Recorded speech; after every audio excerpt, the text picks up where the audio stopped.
Good afternoon, America, and welcome to the Author's Quill. I hope everyone's having a wonderful afternoon today and are out, listening to us on whichever millions of venues you can listen to us on these days.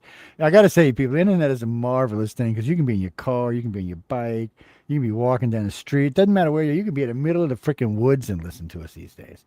It is fact. I was out with some friends a couple months ago, and we were in a forest in Florida, and cell signal there is sketchy at best, but most of the forest, I was listening to the station, and when I lost it, I hooked up my sat phone and instantly picked it back up. So really and truly, as far as I can tell, there is nowhere in this planet you cannot listen to United Public Radio if you have a sat phone. Nowhere. Hell, matter of fact, if you got a sat phone, you could listen to us from the moon. Yes, how you like that? We could be the first radio network heard on the moon. That'd be pretty good. It's the more I look at the range the station has, it's weird because it's complicated in a way that there's so much stuff that's just interwoven and connected together. And what's happened to us, and which we've been really lucky for, is like we'll get a base server somewhere. Like we'll use Hong Kong for an example. So we got Hong Kong about 25 years ago, 24 years ago. And because of them, we got mainland China, but not just mainland China. It helped us to get into Europe in a much more prevalent way because you could actually listen to our broadcast from Hong Kong in parts of Europe. So it was just like a springboard. So every time we pick up a new server, it generally generates a little town, a little city, a big city, a group of people, an organization. I mean, I forgot now. Frank was telling me the other day we're like elevator music in all kind of places now. There's a lab at CERN, yes. Yeah, Gene, that's what they call it, the Chuckle Lab. They listen to us in it, yeah. Yeah, the guy wrote a really nice letter. Yeah, he did. Yeah, he asked us if we published the letter not to post his name. Yeah. I don't know who he was listening to that day. He was listening to something paranormal, I'll tell you that. I don't know what it was. He was This is the guy running CERN, man. Scares me just thinking about it. Oh, no. Y'all know who John is. I mean, give me a break. No, we're waiting on our guest. Bucks should be here. I'll send him another link again here in a second. Carmen. Oh, you mean Carmen, the guy who does guest acquisitions for us. Yeah, he's strange. I agree with you. Joe. He's definitely like... Joe. I love Carmen. Carmen knows I love him. It's, no, but he's strange. You can't deny that. There's no Joe. He'll tell you I'm strange too, so don't feel bad. Don't feel like you're being criticized. Huh? Oh no, this is Carmen in his real self. Let me show y'all right quick. There he is. Look at that. You see, that's what he really looks like when he's doing his business. Yeah, it's a good thing he's not watching. Hey, Buck, how you doing? You know he's not man. watching. Buck, you sideways, brother. You're killing me. You're giving me crick neck. There we go. Oh, man, much better. Let's get him up here on the screen with us. Oh, wait, man. Sorry, guys. I forgot we were still on little screens. Oh, that's much better. There we go. Wow. Okay, there we go. There, now it's me. Yes, there we go. Scared you for a bit. Oh, some imposter sitting down there. Exactly, my fedora. Well, yes. Welcome to the show. It's thank you. Weird seeing y'all sideways like that, but weird happens around here. It's always John's fault, though. We were playing. Joe, you're batting 1,000 right now, Joe. I'm just saying. Jack. No, actually, yeah, I should be there. I thought I seen my thing from DragonCon the other day. I have not looked today, but I thought it was already in my mail. No, I haven't seen John in a while. I got to get my fix. Yeah. No, I should be there. So if you're coming down, well, if you're going to buy a ticket, you better go ahead and buy one because they sometimes sell out, and on certain days they almost always sell out. So you better get one now. They're only 2 weeks, man. I mean, it's not even that. It's like 10 days, 9 days. It's close. Yeah, and then we're going to be seeing this gent here, this ornery looking fellow. Yeah. Yeah, in just a week right after DragonCon, we're going to be going to Kanab, Utah for the Wild West Fest that he's sponsoring. I love anything and everything cowboy, so I'm just so looking forward to having a good time with Buck and his Wild West Fest, which I love I wanted it. to be on the show here so we could talk about it. Anybody that's near southern Utah, like Las Vegas, and anywhere in northern Nevada or throughout Utah. I'm here in Los Angeles, going to be going there to the Wild West Fest. We got some friends down at Area 51 that listen to us. Why don't y'all come on up? I know some of y'all are cowboys, so why don't y'all come on up from Area 51, take a listen, come hang out with John and Buck. You don't have to tell me you're from Area 51. Just come up and hang out.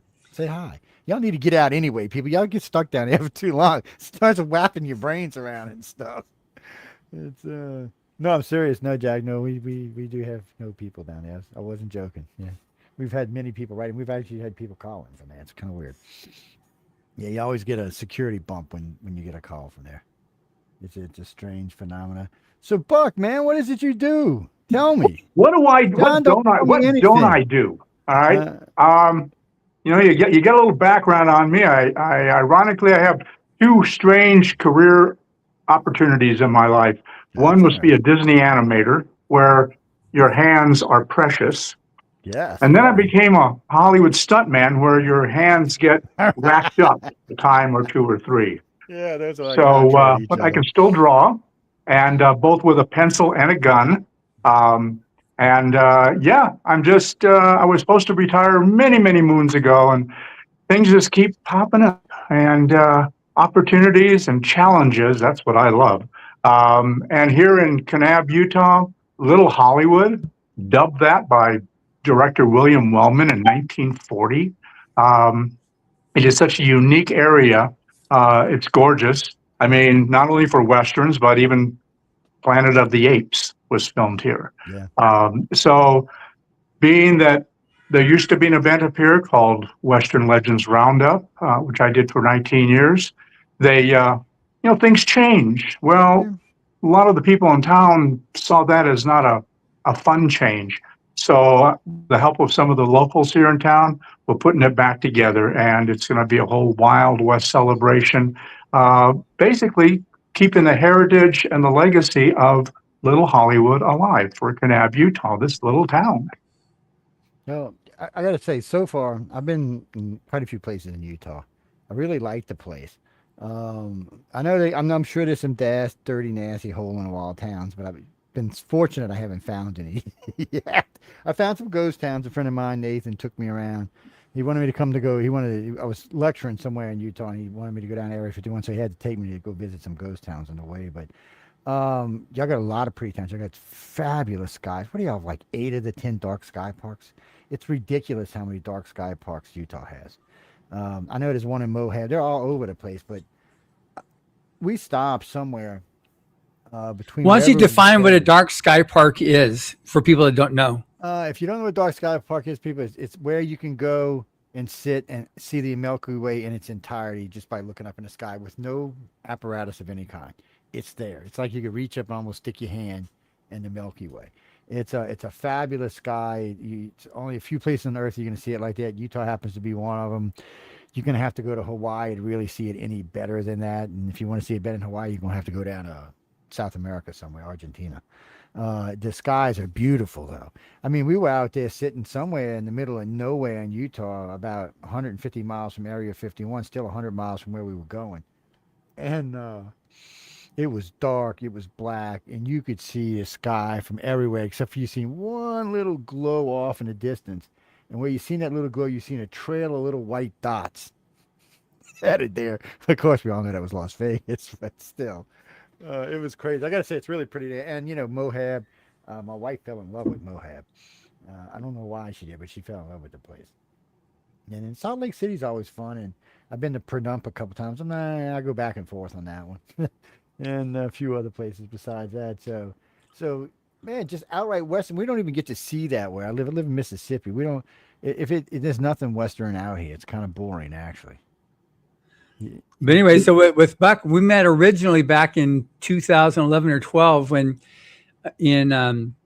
was it Mesa or Tempe, Arizona? Actually, it was the Glendale, Phoenix area. Glendale. Okay, good. Yeah. He had a Western festival there too that we originally met him at, and he does a lot of reenactments, and we actually did a show there. We had a performance there of the Toughest Ranger, and so he was in it. And he's been in our show a couple times there at that festival, and then we did another one in Scottsdale. Is that where the one at It was in Scottsdale. We did Reign of the Gila Monster. Yeah, Reign of the Monster there, and you've done 2 or 3 shows.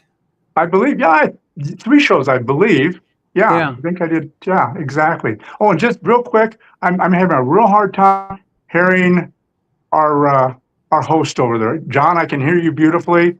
I don't know how his level is set, but it's not. He just assumes everybody's going to listen really hard to hear him. There you go. There you go. Well, remind him that I've had 12 or 13 concussions in my life. So. Oh man, I got that for an excuse. I can get closer to the mic. It's for some reason we got a little background noise in here because it's like 112 today, so it's probably got 3 different ACs running.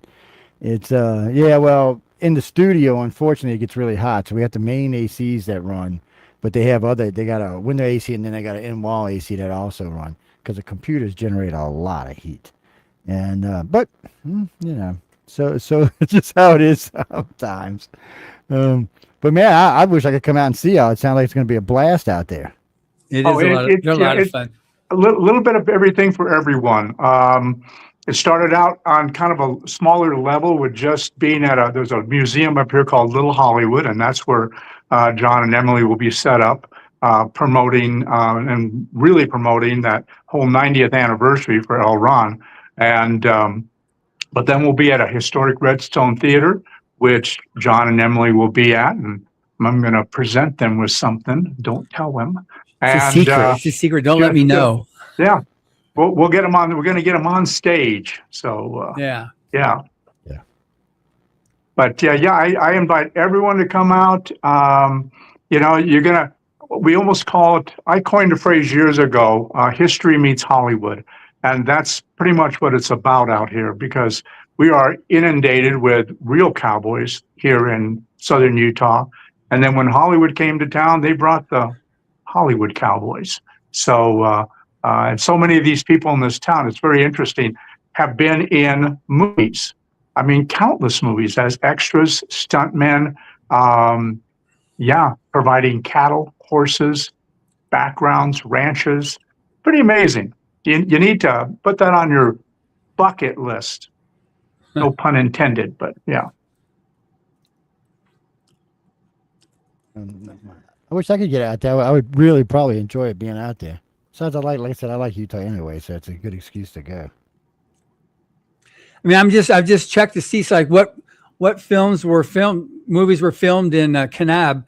So there's The Outlaw Josie Wales, Butch Cassidy and Sundance Kid, How the West Was Won, Planet of the Apes, McKenna's Gold, Sergeant 3, The Apple Dumpling Gang Rides Again, Stagecoach, The Big Trail, The Lone Ranger, Gunsmoke, Daniel Boone. That's amazing, the stuff that's been filmed up there. It is. There've been, I think, 115 westerns filmed here, and some of the exterior shots for the original Gunsmoke were out here. Westward the Women, which was a classic Robert Taylor movie, and ironically, I love trivia. It was an MGM film, and there are only 3 movies that Leo the Lion does not roar in at the beginning. So one is Westward the Women. The other was, I can't remember the second one, but the other was Ben-Hur. So, it has got a legacy. And when you come out, you can actually visit a lot of these filming locations and you can turn and look around and go, this looks familiar. So, and then we stay at that hotel, the Motor Hotel, and each room has a different plate on it, which was the different actor that filmed movies out there. And so it's amazing. What's the name of that hotel? It's called the Perry Lodge, and they'll be housing some of our celebs coming in, the likes of Darby Hinton, who's still acting today. He was actually a little boy in Daniel Boone. And we've got Mitch Vogel, who was Jamie on Bonanza.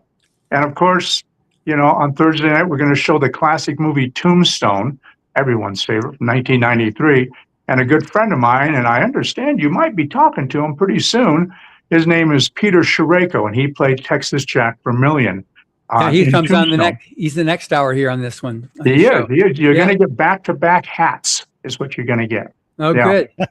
But just so you know, the on that Perry Lodge, I just pulled it up.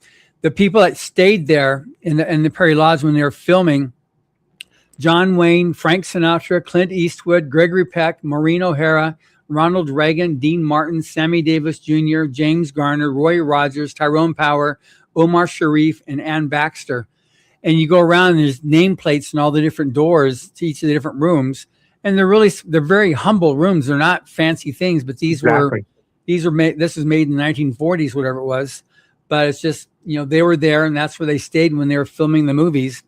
It's amazing. You see these little nameplates over the doors when I don't know that that's the room that they stayed in, but that's the room that has their nameplate on the door. Yeah, they tried to designate. Of course, over the years, people would have stayed in the same rooms, but they tried to be true to it. That like the John Wayne room, that was actually his room, and he wanted to be close to the pool, but there was no pool at the time, and he actually paid for half of that pool to be built.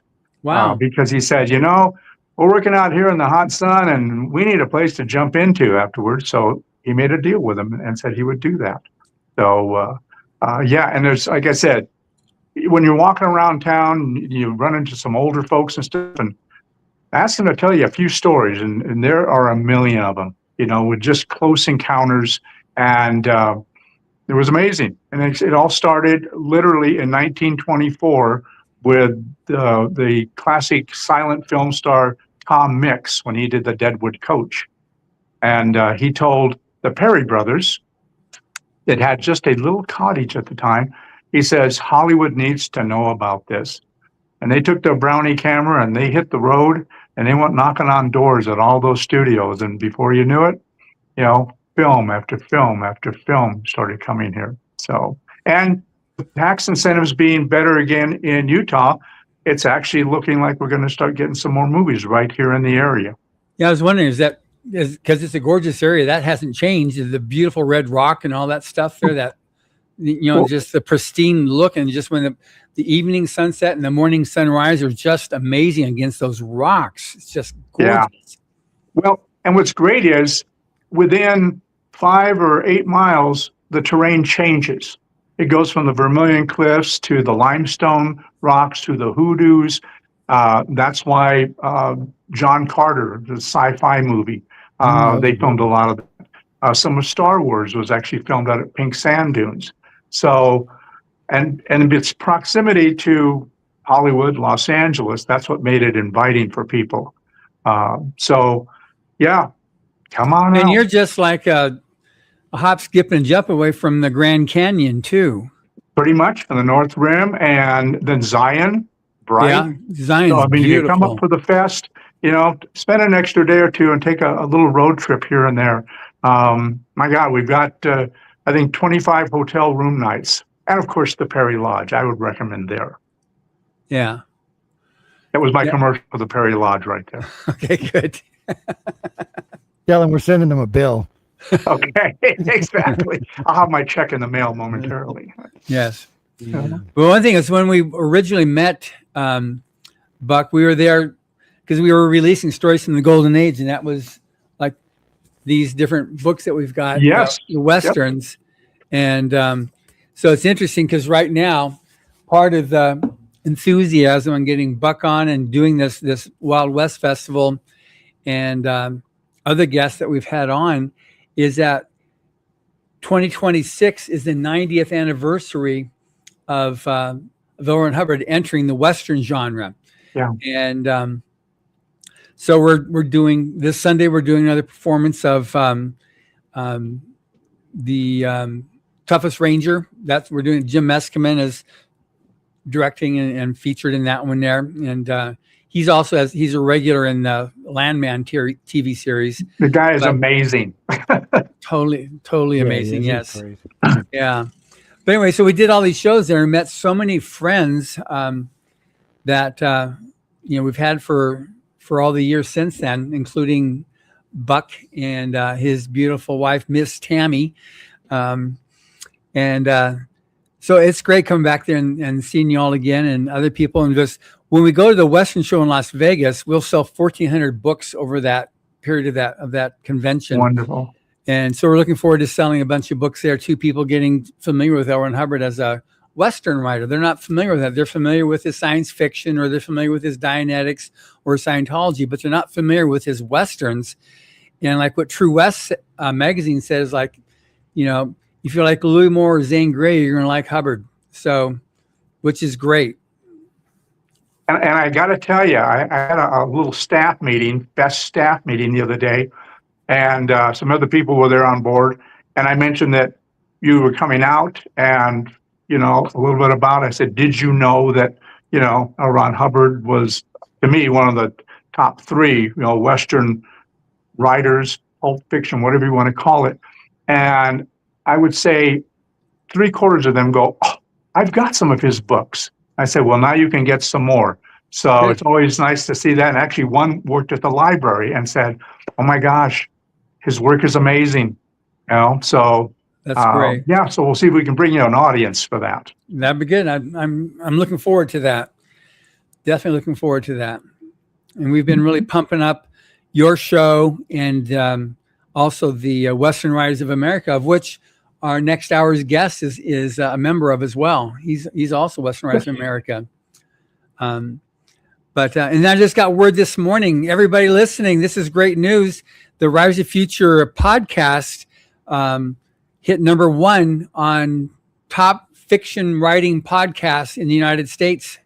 And so I'm putting together a press release to go out on that, but just found out about an hour ago. So I'm super chuffed about that. Congrats, well deserved. I will concur. Yeah. Yeah. It only took 7 years to get that far, but I finally made it. Hop, skip, and a jump. That's all. Yes. Yeah. So now tell me about the Wild West Fest. How does a person find out about it? Where do they go? How much does it cost? All that kind of stuff. What can they look forward to? So basically, it's a free event for the public. That's a and you can go to Little Hollywood WildWestFest.com, or you can find us on Facebook under Little Hollywood WildWestFest.com. Not .com, but on the Facebook page. So basically going in to meet the stars free of charge, you know, collect some autographs, you know, get some selfies taken. And then we have some live music outside free of charge. And this is within the museum grounds, because when you go back into Little Hollywood, the museum, there's a really great gift shop, and then you enter where all the sets are at. And one of the most notable sets in there, you mentioned Outlaw Josie Wales, is the cabin, the adobe cabin that used to be down in Kanab Canyon, way down at the riverbed. And they picked it up and moved it so you can actually walk in where Mr. Eastwood or Josie Wales, you know, called his home for a while. And here's a secret about it. It was so easy to get out of there because it's not made of adobe. It's made out of fiberglass. So it just kind of piece it together and they put it back together. Then you're going to see my Wild West shows free of charge. Go down the road or street a little bit. You're going to have the Perry Lodge at the Perry Barn. And that barn actually, when they were filming The Lone Ranger, the movie Lone Ranger, 1956, that's where Silver and Scout were kept, the Lone Ranger and Tonto's horses. Now it is a small indoor theater. And go a little farther down, just hop, skip, and a jump, literally across the street, a big quilt show, hundreds and hundreds of handmade quilts. And then the only events that are ticketed, if you will, would be the 2 at the Redstone Theater, the Thursday night movie Tombstone with Peter Sherayko, and then the Friday night panel Q&A with the Westfest stars, and then followed by, and I might have gotten this idea from you. I do an old-time radio show, and it's called Little Hollywood Rides Again. So we've got a cast of fun characters, everyone from Sylvester Stallone calling in, Kermit the Frog, even Billy Bob Thornton as Sling Blade, which I can do that. And that is where we'll be seeing you and Emily. And the tickets for those are $10 a piece. And then the big finale, the final scene, will be the Saturday night dinner with the Wild West Fest stars. It's a chuck wagon dinner that's indoors. So it's, climate controlled, and that is Saturday night. And all those tickets can be found on the website. You just hit buy tickets here and you're good to go. Good. Now, That was my nickel tour. Good. Thank you. So Carmen was saying that he sent somewhere is the link to the Wild West Fest. I'm trying to find it here so we can put it up here on the Chiron. So I'm just looking to see what it is so that people can go and find it. Don't ask me. You might want to go down the street and find a 5-year-old kid. He could probably show you where it's at. So those are my tech people. It's probably in the emails. Yeah. So what's been your most fun movie? Because you're a stuntman. So what's been the most memorable or most fun, whether it made it into the actual movie or not? Yeah. My most memorable was the first big gag that I ever did, and I wasn't slated to do it. It was a movie came out in the 80s, and it was called, oh, there you are. It was called The Long Riders. And it was actually somewhat of an indie film and is now rated as one of the top 10 Westerns ever made. It's about the James Younger gang, and it starred a cast of brothers. So you had the Carradine brothers, you had the Keach brothers, you had the Bottoms brothers, you had the Quaid brothers, on and on and on. And I was just there for doing auxiliary stunts, that's what they call it. And all of a sudden, that's me running on top of the train, for Bobby Carradine, a moving train. I'd never done it in my life, but when you're young, stuntman, and not as smart as you are now, you say, sure, I can do that. Yeah, well, I survived, and then that wasn't one of your 13 concussions. That was yeah. I didn't fall, so it wasn't my concussion. No, and fortunately, most of my concussions were given to me by someone or something else. Okay, either whether it be a horse or another stuntman. But I was all in because stuntmen never get to see their face. Okay, it's just you might get a glimpse of a side shot, and but I was in Back to the Future 3, and I could actually see myself as an Indian chasing the DeLorean in Monument Valley in Utah. So half of my face is painted white, half of it's me. But that was a really fun thing because there were so many of us. There were, I think, 90 riders for that. And but I've had great memories, and stories, meeting people like Clint Eastwood and Tom Selleck and Ben Johnson and Slim Pickens and all the classics, even Glenn Ford. So oh, that's cool. And I'm still working from time to time. And they actually had me do some acting recently, and that's why I took stunt work. It was so much easier than remembering lines. Yeah. Trust me. So now you do a lot of when I've seen you before, you do a lot of shooting. I mean, you're obviously shooting blanks. Right. But is that also where you're out there in Canam? Do you do hunting and stuff? Is that something that you do out there? Up here and stuff, I haven't had a chance to do that. But yeah, I think my dad made me an NRA member when I was, I think I was 7 years old, the youngest you could be. And so, in fact, I'm looking across the room here, and there's the first little 22 pistol that I had, a Frontier 6. So, yeah, I mean, I like to get out. I've spent my whole life, hiking with my dad, and so yeah, the outdoors and living up here now compared to Phoenix, I can look out to these Vermilion Cliffs and it's just breathtaking. It's like looking at a postcard. So yeah, I try to keep busy, even though I'm really old in stuntman words. I shouldn't be doing stunts anymore, but there's a few. Now, I will not run on a moving train now. Maybe one at the mall. I would do that one. How about a slow motion one? Yeah, that I might do. Yeah. Or you could be standing on one of those moving pictures, the movies behind there, and you're like you run in place, and it's like it makes it like the speeding train underneath you. Exactly.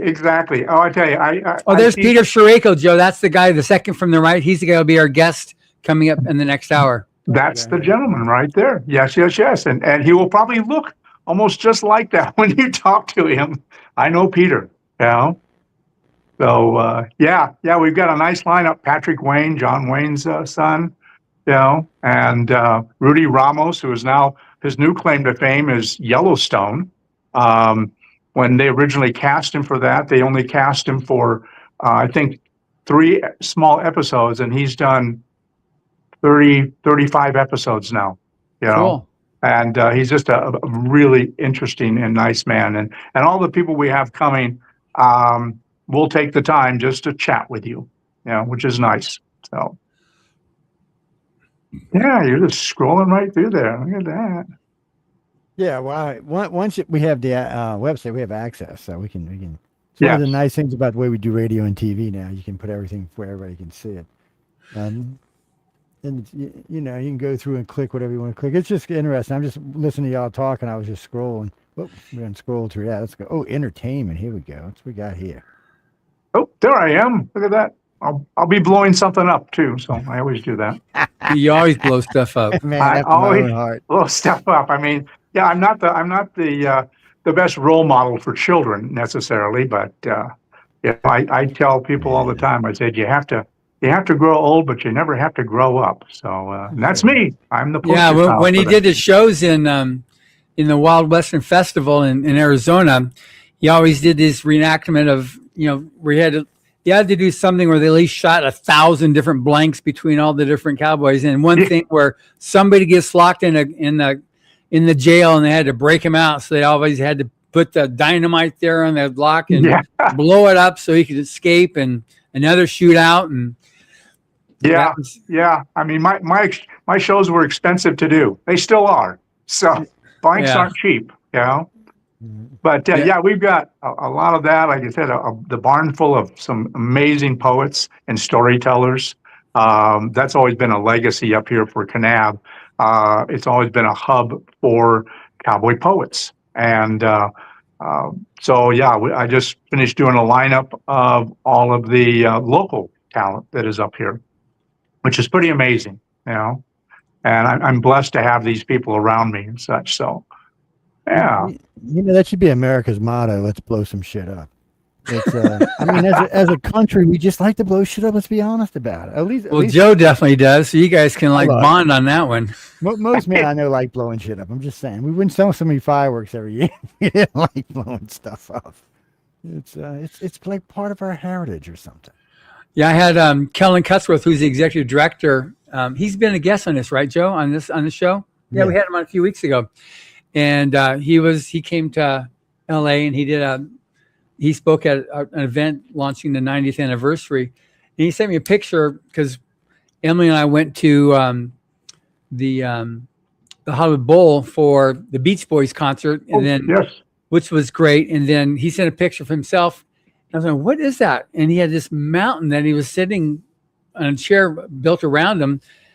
And that was all the fireworks he had bought for the 4th of July. It was like, oh my gosh. I mean, here you have a sparkler. You could be arrested in Los Angeles. And so he had this huge mountain of stuff that he said it all got shot off on 4th of July.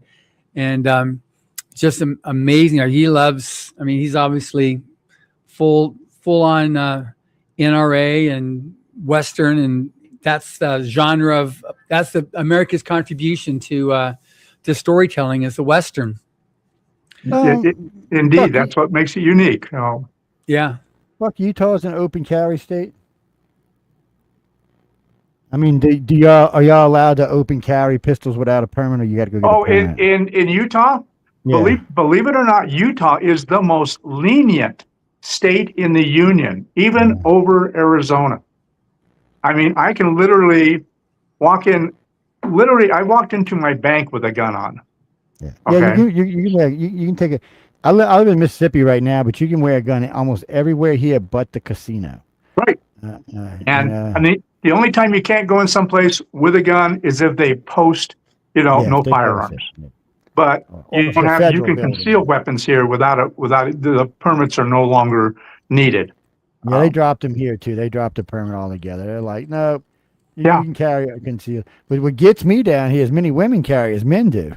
Yeah, exactly. And did you know? There's another bit of trivia that that in the police departments, all branches and such, that it is a known fact that women police officers are a better shot overall than male police officers. Wouldn't doubt it. When it comes to, it's funny because Air Force did this thing.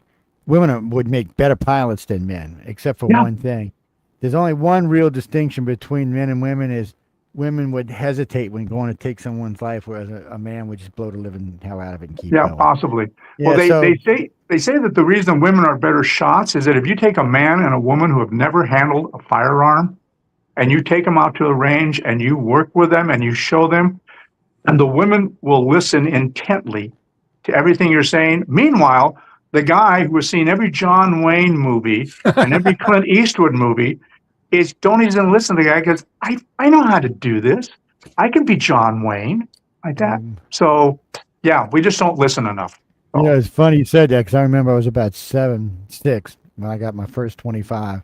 And I was outside messing around with it. My grandpa walked up and smacked me in the back, and he said, "What do you think, you John Wayne boy? Put that thing in the holster." Yeah. It's like the last line of Disclosure Day where he says, well, that the last thing he says there, I don't know if you saw that movie or not, Joe. Not yet. Go ahead. Yes, it's a great movie.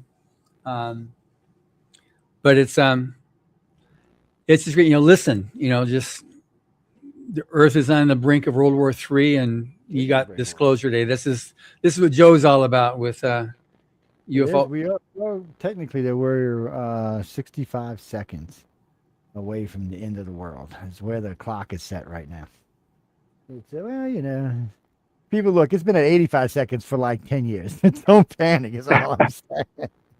I'm just saying, don't panic. The problem for, I think, our media, not just our media, everybody's media likes to exaggerate, but I think when America just needs to stop and think sometimes, okay, Putin don't want to nuke anybody because Putin don't want to get nuked. Xi Jinping can't even nuke us because if he nukes us, he nukes himself. We share the same trade wind, so you can't nuke either country without the other country being exposed to the radiation.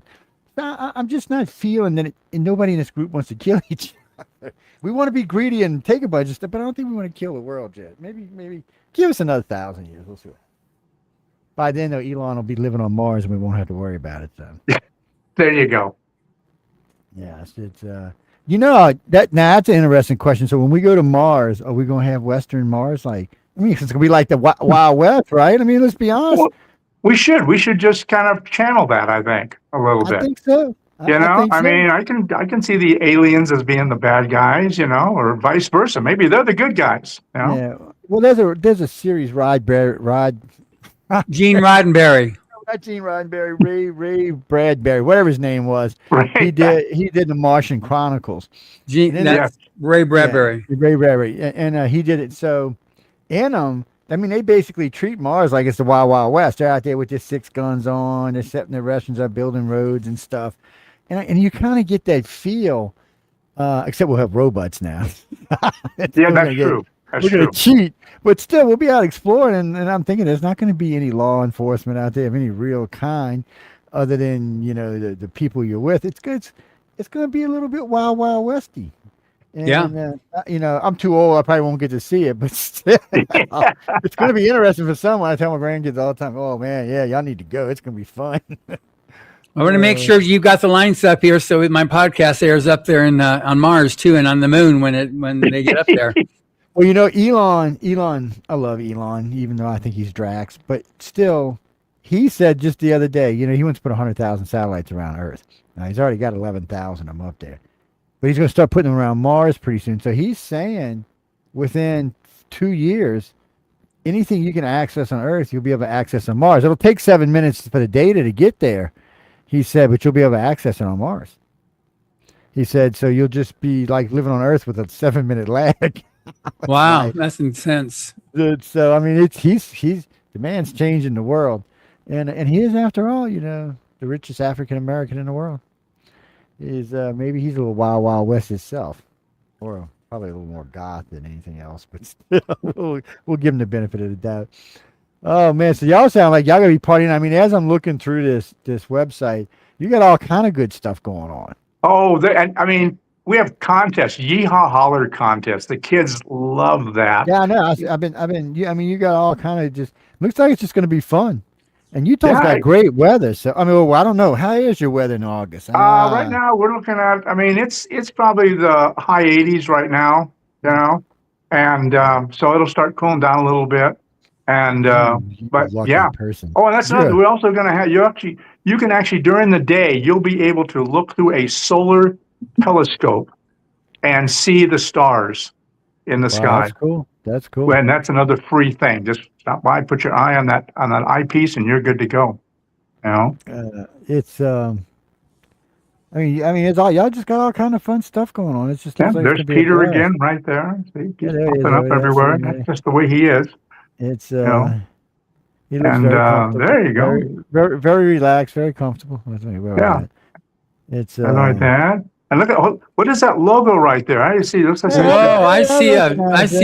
a very Wow. famous logo there, Galaxy Press. Yeah. It's, Wow. I almost sounded like Christopher Walken there. Wow. Crazy.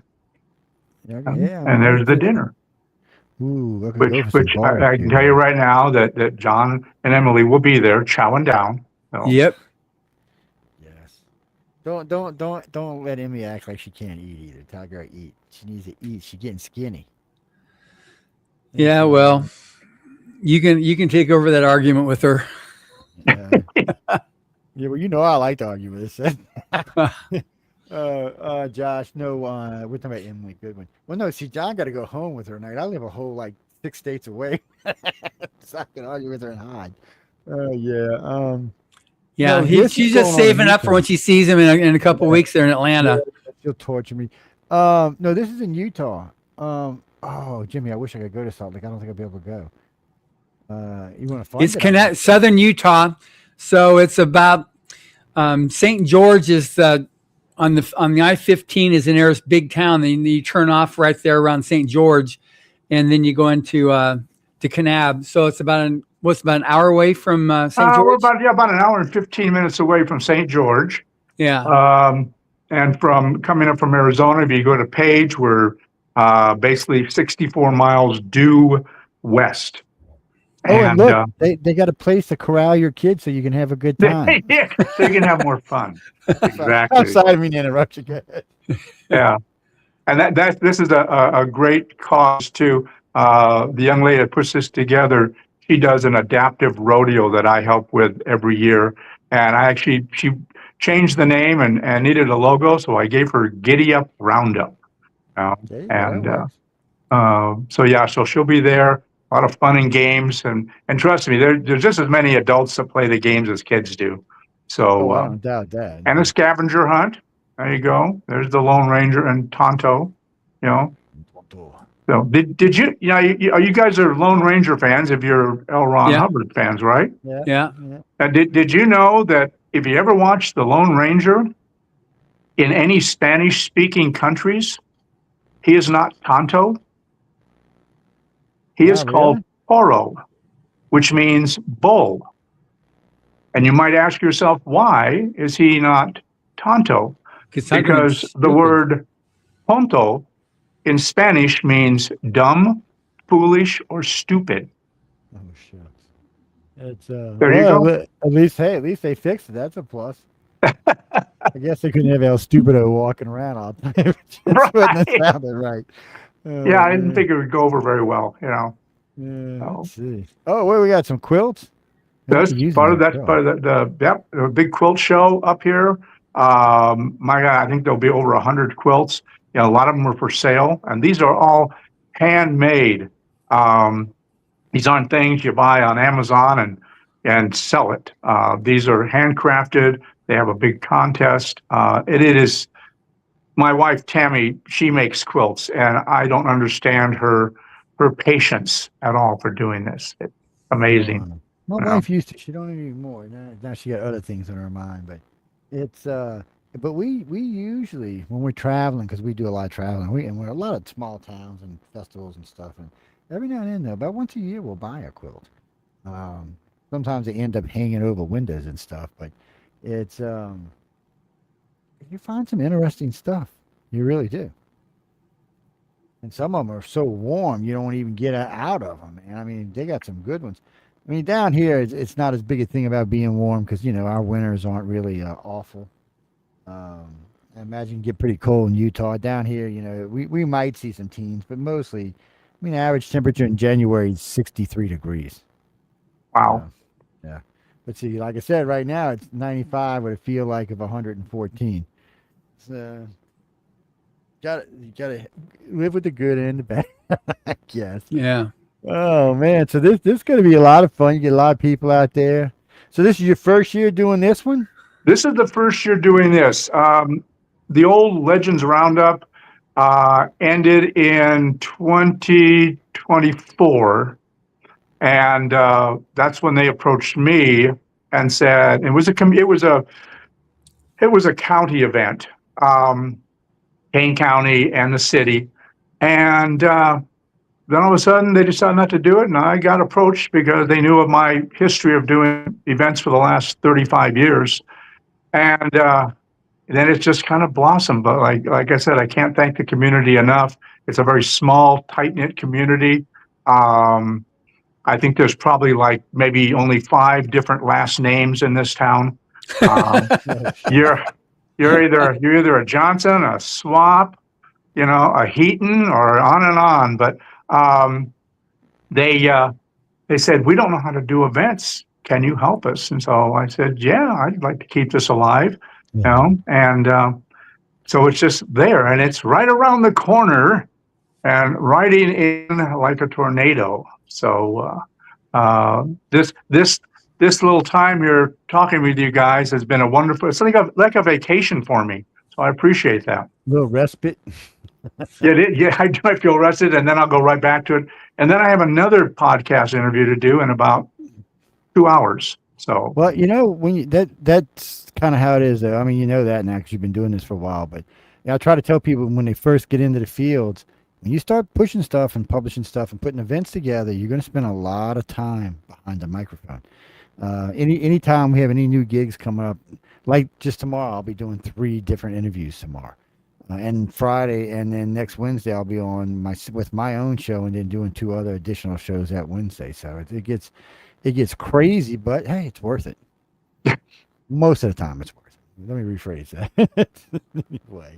Yeah. Anyway, so the show is going to be great that Buck's putting on. So it's the Little Hollywood Wild West Fest, and you at the bottom of the scroller here, you can actually see Little Hollywood West wildwestfest.com, where you can go and find all the specifics about it. So it starts when it's a Wednesday night is when you have the first. Actually Thursday night. So Thursday night, the 10th. And then the fest opens up on the 11th and 12th at the museum.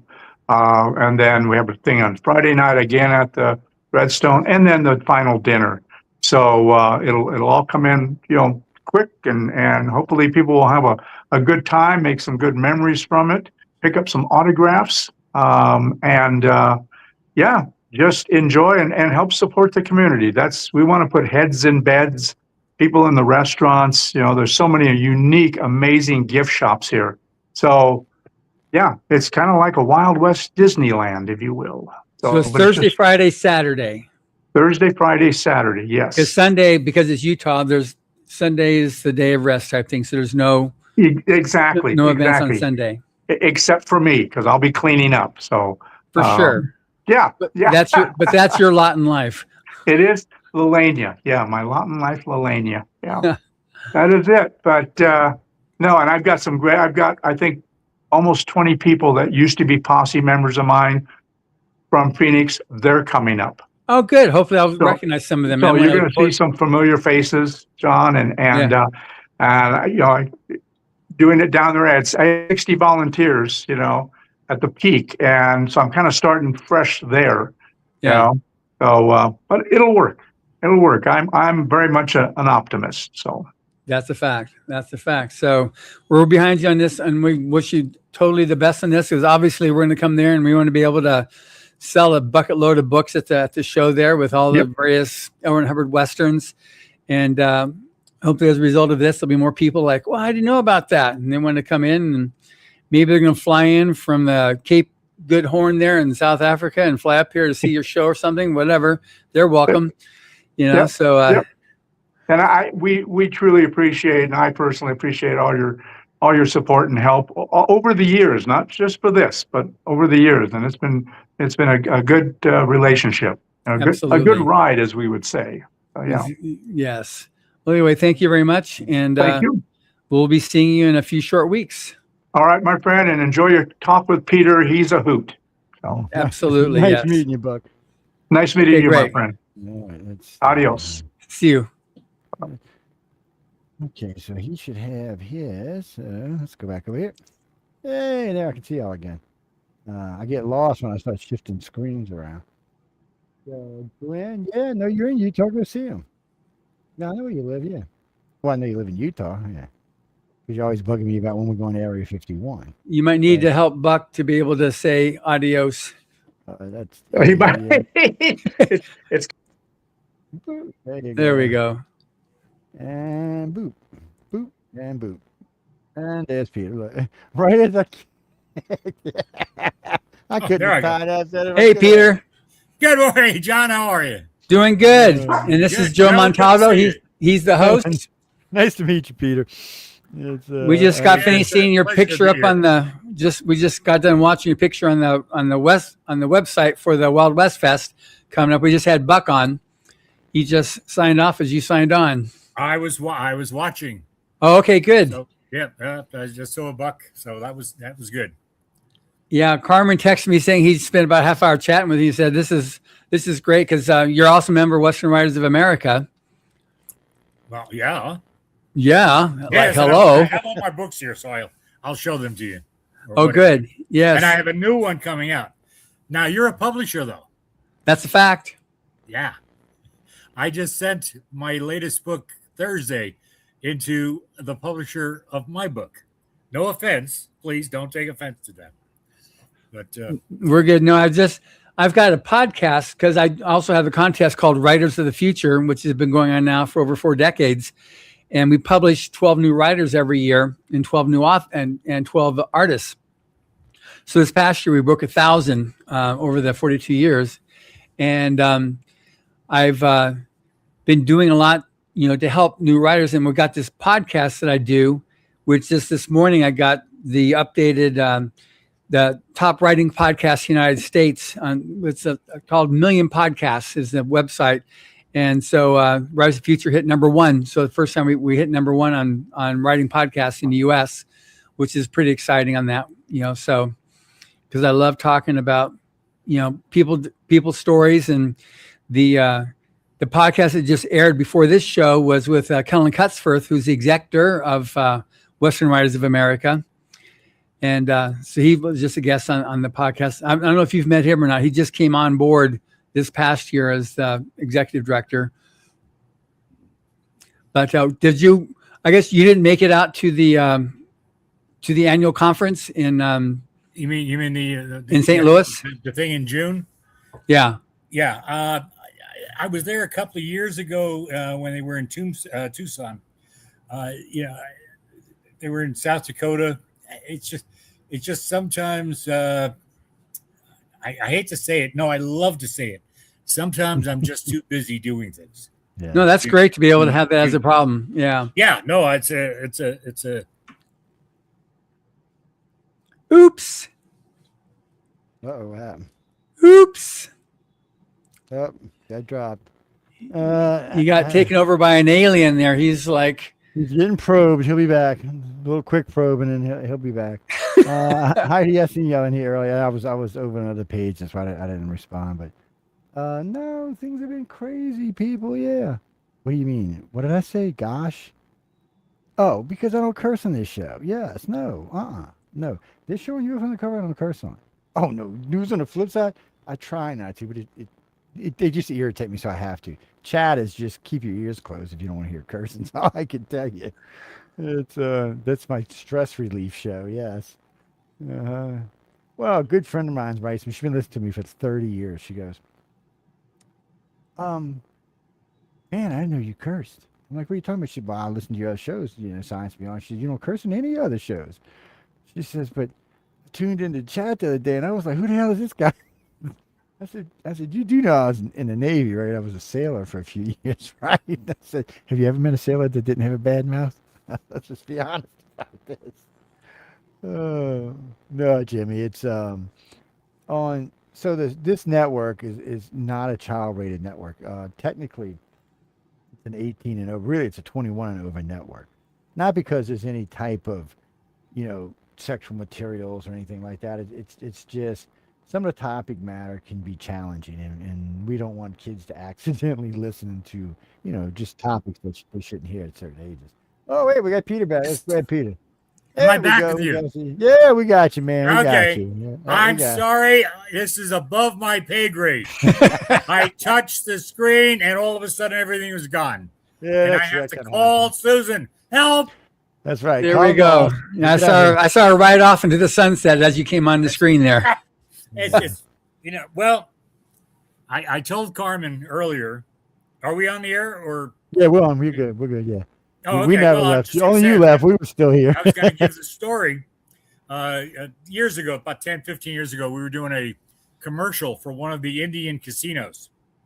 And we had a whole pile of Indians come out from Arizona, from the Navajo? guys. Navajos, thank you. Yeah. And Navajos or the Chicago Hos or the Rapahos. Anyway, then they came out and we're talking. We're filming for a couple of days. And one of the guys we're talking, and he said, I'm going to tell you a story. He said, we as Indians, we take a sweat lodge. We have a sweat lodge that gets all the poisons. And I said, yes, I know that. I know you take the sweat lodge, gets all the poisons out of you. Next day, we're sitting there talking, and he said, I'm going to tell you an ancient story that my grandfather told me. He said, one day, a giant spider was going to spin a web around Mother Earth and start strangling it, and Mother Earth will survive. And I looked at him and I said, you know what you just told me the last couple of days? You talked about global warming and the World Wide Web. I said, I'm not touching a computer. I am not going to offend Mother Earth. So that's why I know nothing about, well, your phone is a computer. Well, maybe it is, but it takes pictures and it sends them, and that's what I know how to do. Hey, that works. Well, No, you've converted, you've reverted back to your real self. So please get back to your regular human. All right, There. We're back. We're back. Okay, good. yeah, you were gone for a second. Yeah. And that's what he really is. What you saw there, he has to come back to his human appearance. Yeah, they tell me when I'm on air, I have to wear the skin. You know how it is. Okay. It's, well, when I used to hang out with the Native Americans, they used to call it skinwalkers, but now they got another name for it. So it's one of them things. But anyway, moving on from all of that. So what kind of books do you write, Peter? Well, my first book was Tombstone. Can we see that? Yeah. Now, my company, I have this little company called Caravan West.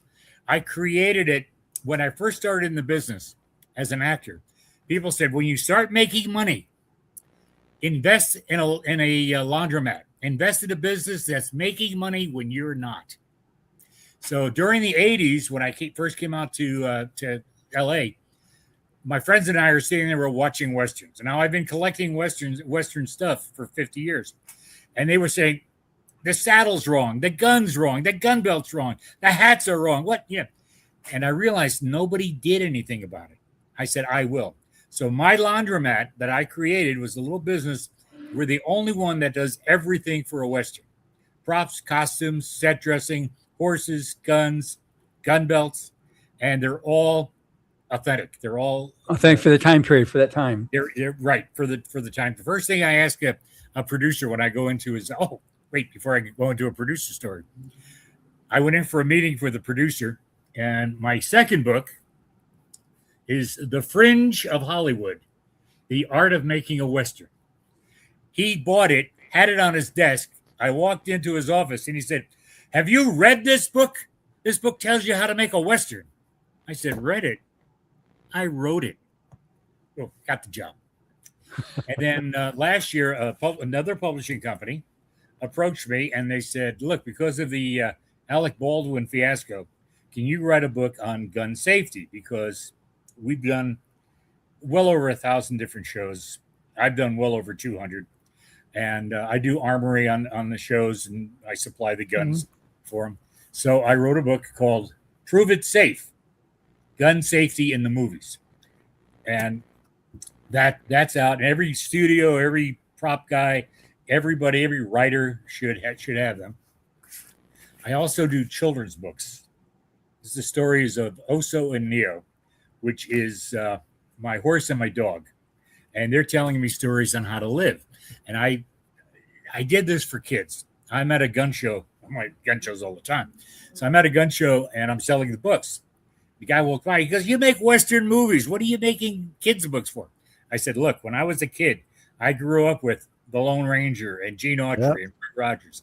Now it's my turn to inspire kids the way that I can."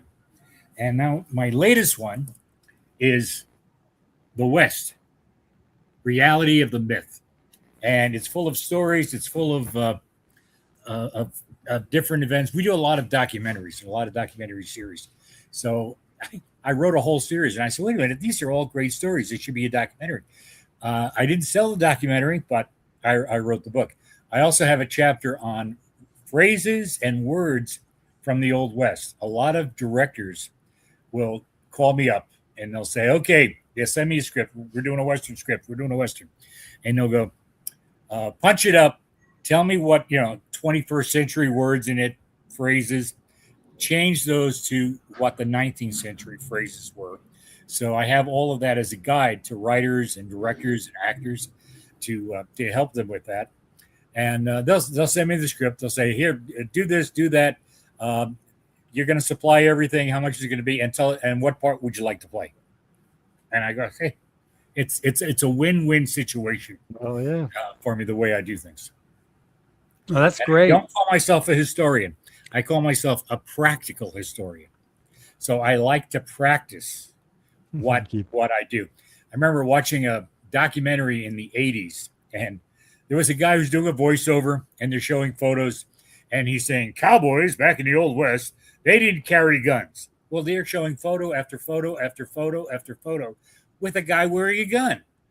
And he said, "They were just too cumbersome, and they didn't like carrying a gun. They kept them in the wagon." And then they show a picture of him doing his talk, and he's got to weigh 450 pounds. And I said, "No wonder they're cumbersome for you. You can't get one to fit you. Of course they're going to be a problem." I mean, now that I'm old, when I was, in my 30s and 40s and 50s, yeah, I strap on a gun all the time and ride. Now, okay, do I really want to wear that? No. So there's a difference. Cowboys were young. But you had a question coming up? Well, I was just thinking when you said that about guns, I've got pretty much a different size gun for each occasion, man. I got one for my shit kickers. Actually, I got two different ones for my shit kickers. I got the big one from where? For my boots. I got a couple because I like to wear cowboy boots. So I've been wearing my whole life. So yeah, I've been wearing my whole life. So anyway, I got a couple of them that are actually designed to fit in there. I got one. It's a Dillinger wallet. So if somebody goes to rob you and they hand you your wallet, of course, your fingers on the trigger, you just kill them dead. And that's all there is to that. And Would that Derringer be a high standard 22 mag? I can't remember if it's a 22 or 25. I'd have to go look, but I think so. It was actually, when my stepfather was a state trooper when he passed, I inherited 3 of his guns, and that was one of them. And he said, "No, I'm gonna leave to you because you're the only one who'll appreciate the damn things." And I do. I like guns. I got I don't have as big as collection that I used to, but I still got a nice ass collection. It's I'm like when we were talking with Buck. I like to blow stuff up. So give me something to blow up. So how did you meet Buck? Oh, I met Buck 30 years ago, 35 years ago. Okay. He was always doing his stunt shows and his different events, and I'm always, I go to cowboy places. I go to, all of these events because I devoted my life to making Westerns. That's what I want to do. It used to drive people crazy when I was in New York in the 70s. I was on a soap opera and I was doing stage plays, and they would all laugh at me and say, "No, Westerns are out. Who wants to do a Western?" I said, "I do." One story is back then we used to have a green room on the show called All My Children, and we'd have a walkthrough rehearsal, then we'd have a run through rehearsal, then we'd break for lunch. Well, when we break for lunch at 11 o'clock in the morning, everybody would go to the green room and get coffee or a cup of donut. And whoever got there first would turn the TV on to whatever they did. So Channel 5 was showing reruns of Bonanza. And I went up there, turned it on. And I'm sitting there by myself watching it. And then a couple of other actors kept on coming in.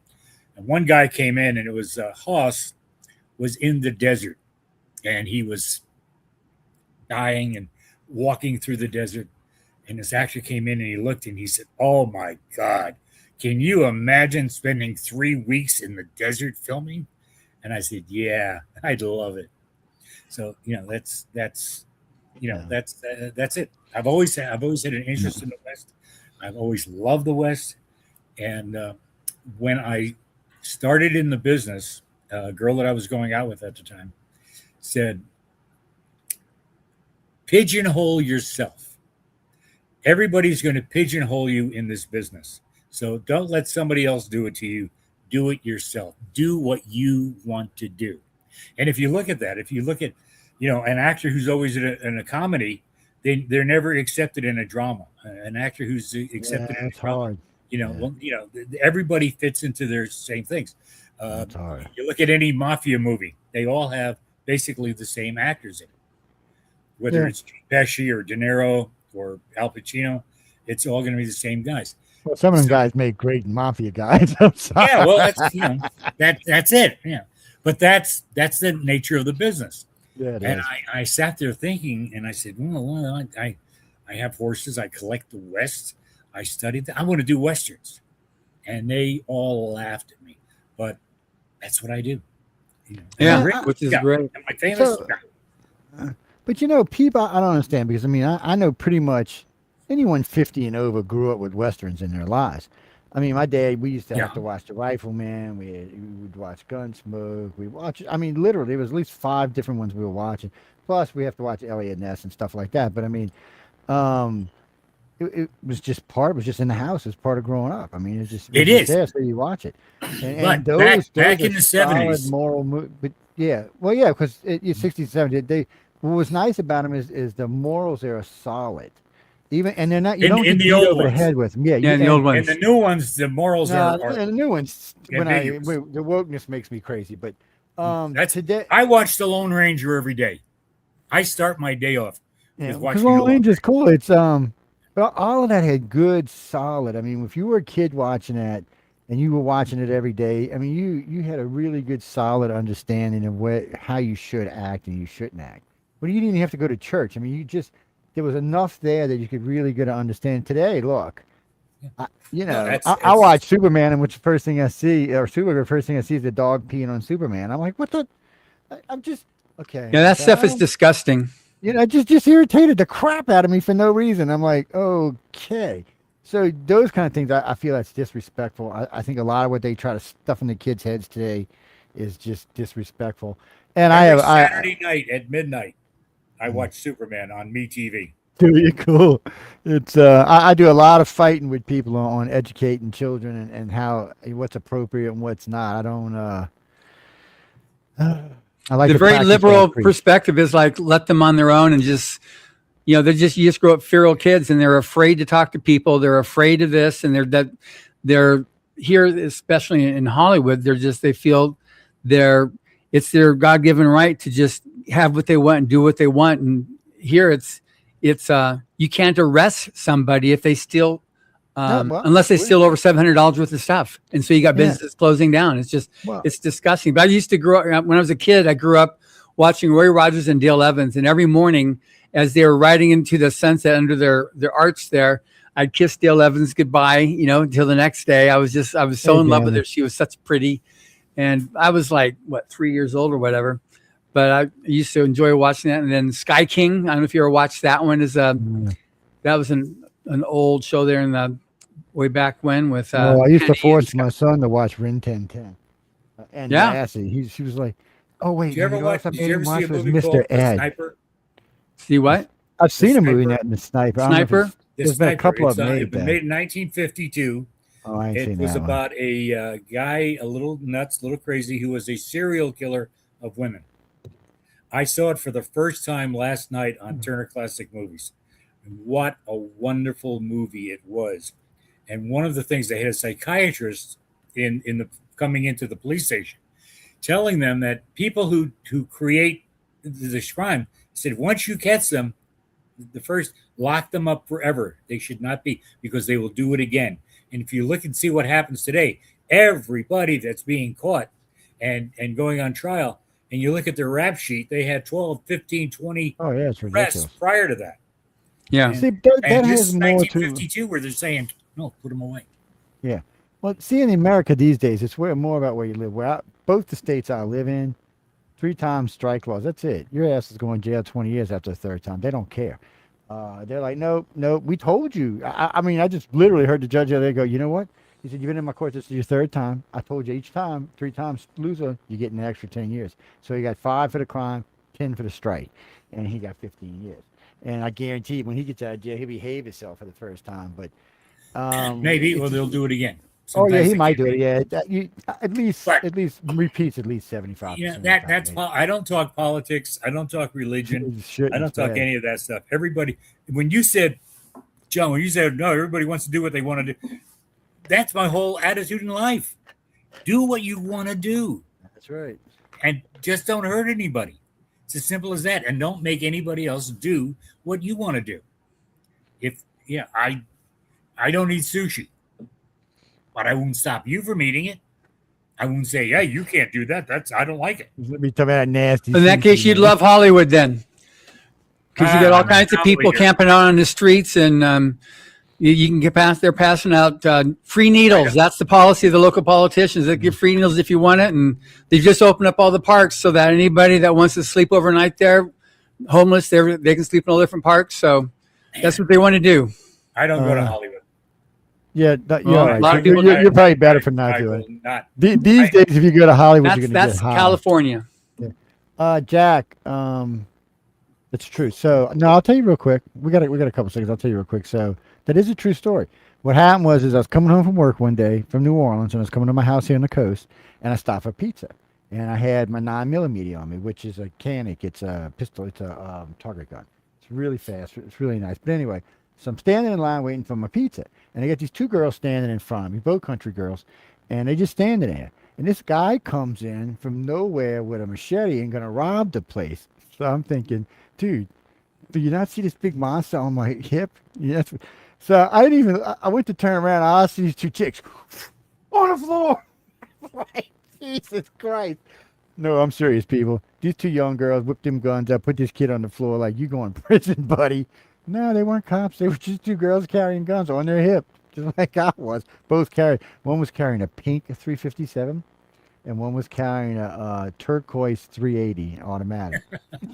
Oh, turquoise. Very, very, very, very proper. Very. I'm just saying. No, it was funny. It was a little scary, but it was funny.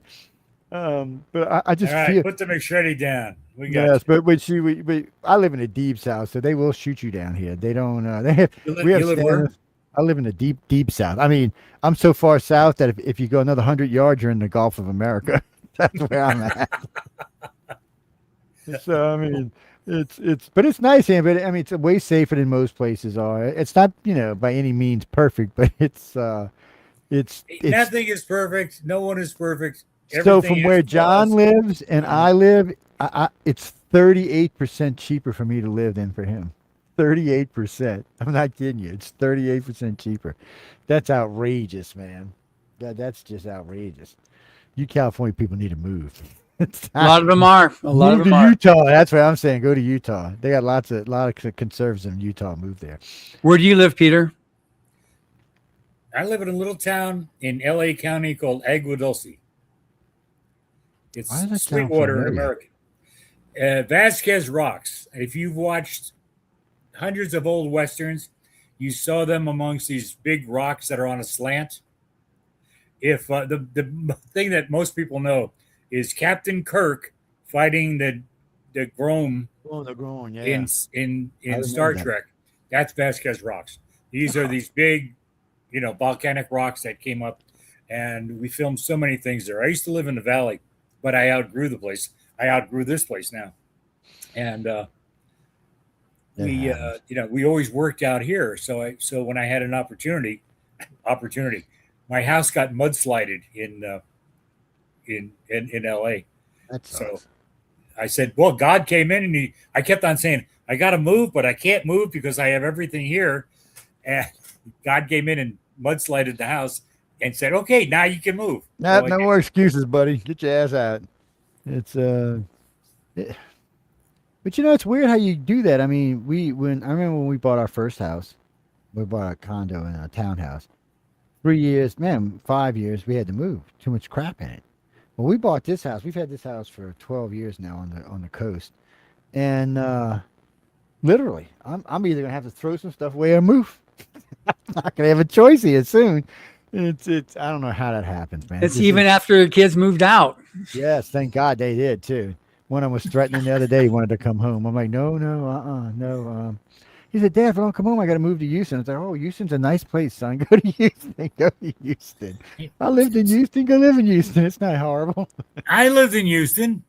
There's nothing wrong with In Houston. 1976, I lived in Houston. I was there in like 95 or 6. I was thinking when you said about roaming around the desert, I spent almost 3 weeks roaming around the Middle Eastern desert. Not filming either. I was in special forces in the service. I can't think of going there. I'm trying. I'm fixing to. I'm trying to move to Arizona. Arizona's nice. Only because I want to enlarge what we're doing.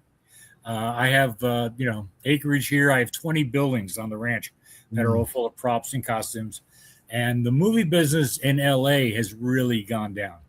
Yeah. So the last couple of years, I've done like 5-6 shows in Arizona. Wow. And Texas and New Mexico as compared to doing them here in LA. Well, they're making the majority of movies now in the South, but I don't know if they're making Westerns or not. I haven't heard. Mostly it seems like thrillers. No, I was in Atlanta a couple of years ago and I did a movie there. Yeah, I know Atlanta's doing a lot of movies. And Atlanta, you know why Atlanta does so many movies? They don't charge them but 1% tax. And they tell them, if you want to use any stuff that belongs to the state or the city, feel free. We won't charge you for it. Of course they're going to make movies there. Well, that's the secret. What will happen, though, in a couple of years, Atlanta would be saying, you know what, we got to charge more money for this. And then the movie people will move out. Trillic Studios in Atlanta is the place that used to do all the Marvel Universe. Now Marvel Universe has moved to England, because I think they started charging them more, and they said, "Wait a minute, we can film it cheaper in England. We'll go there. Bye." Well, a good bit of sci-fi is made in Canada these days. Has been since the late '90s. A lot of it's made up there. It is cheaper in a lot of ways, but now I don't know. Now that AI is coming in, all that's going to change.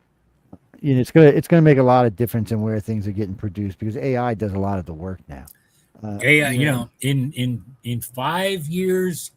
And possibly by 10 years, there will be no more TV. It'll all be AI. It'll all be video on demand, whatever it is. It'll all be streaming. Yeah, it's going to all be streaming. Oh, tomorrow night, 5 o'clock. 5 o'clock. Are you Eastern time or Central? I'm Central, yeah. I'm Central time.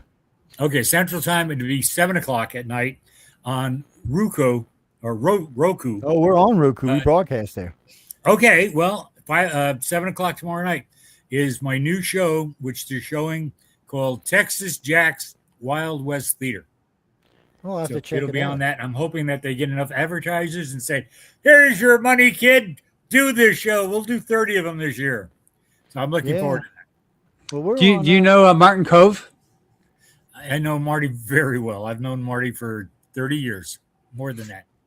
Yeah, because we're hoping, because he's a good friend and he's done several of our shows, our audiobooks, and we're working with him on his scheduling to be the keynote speaker presenter next year at the Western Writers of America Spur Awards.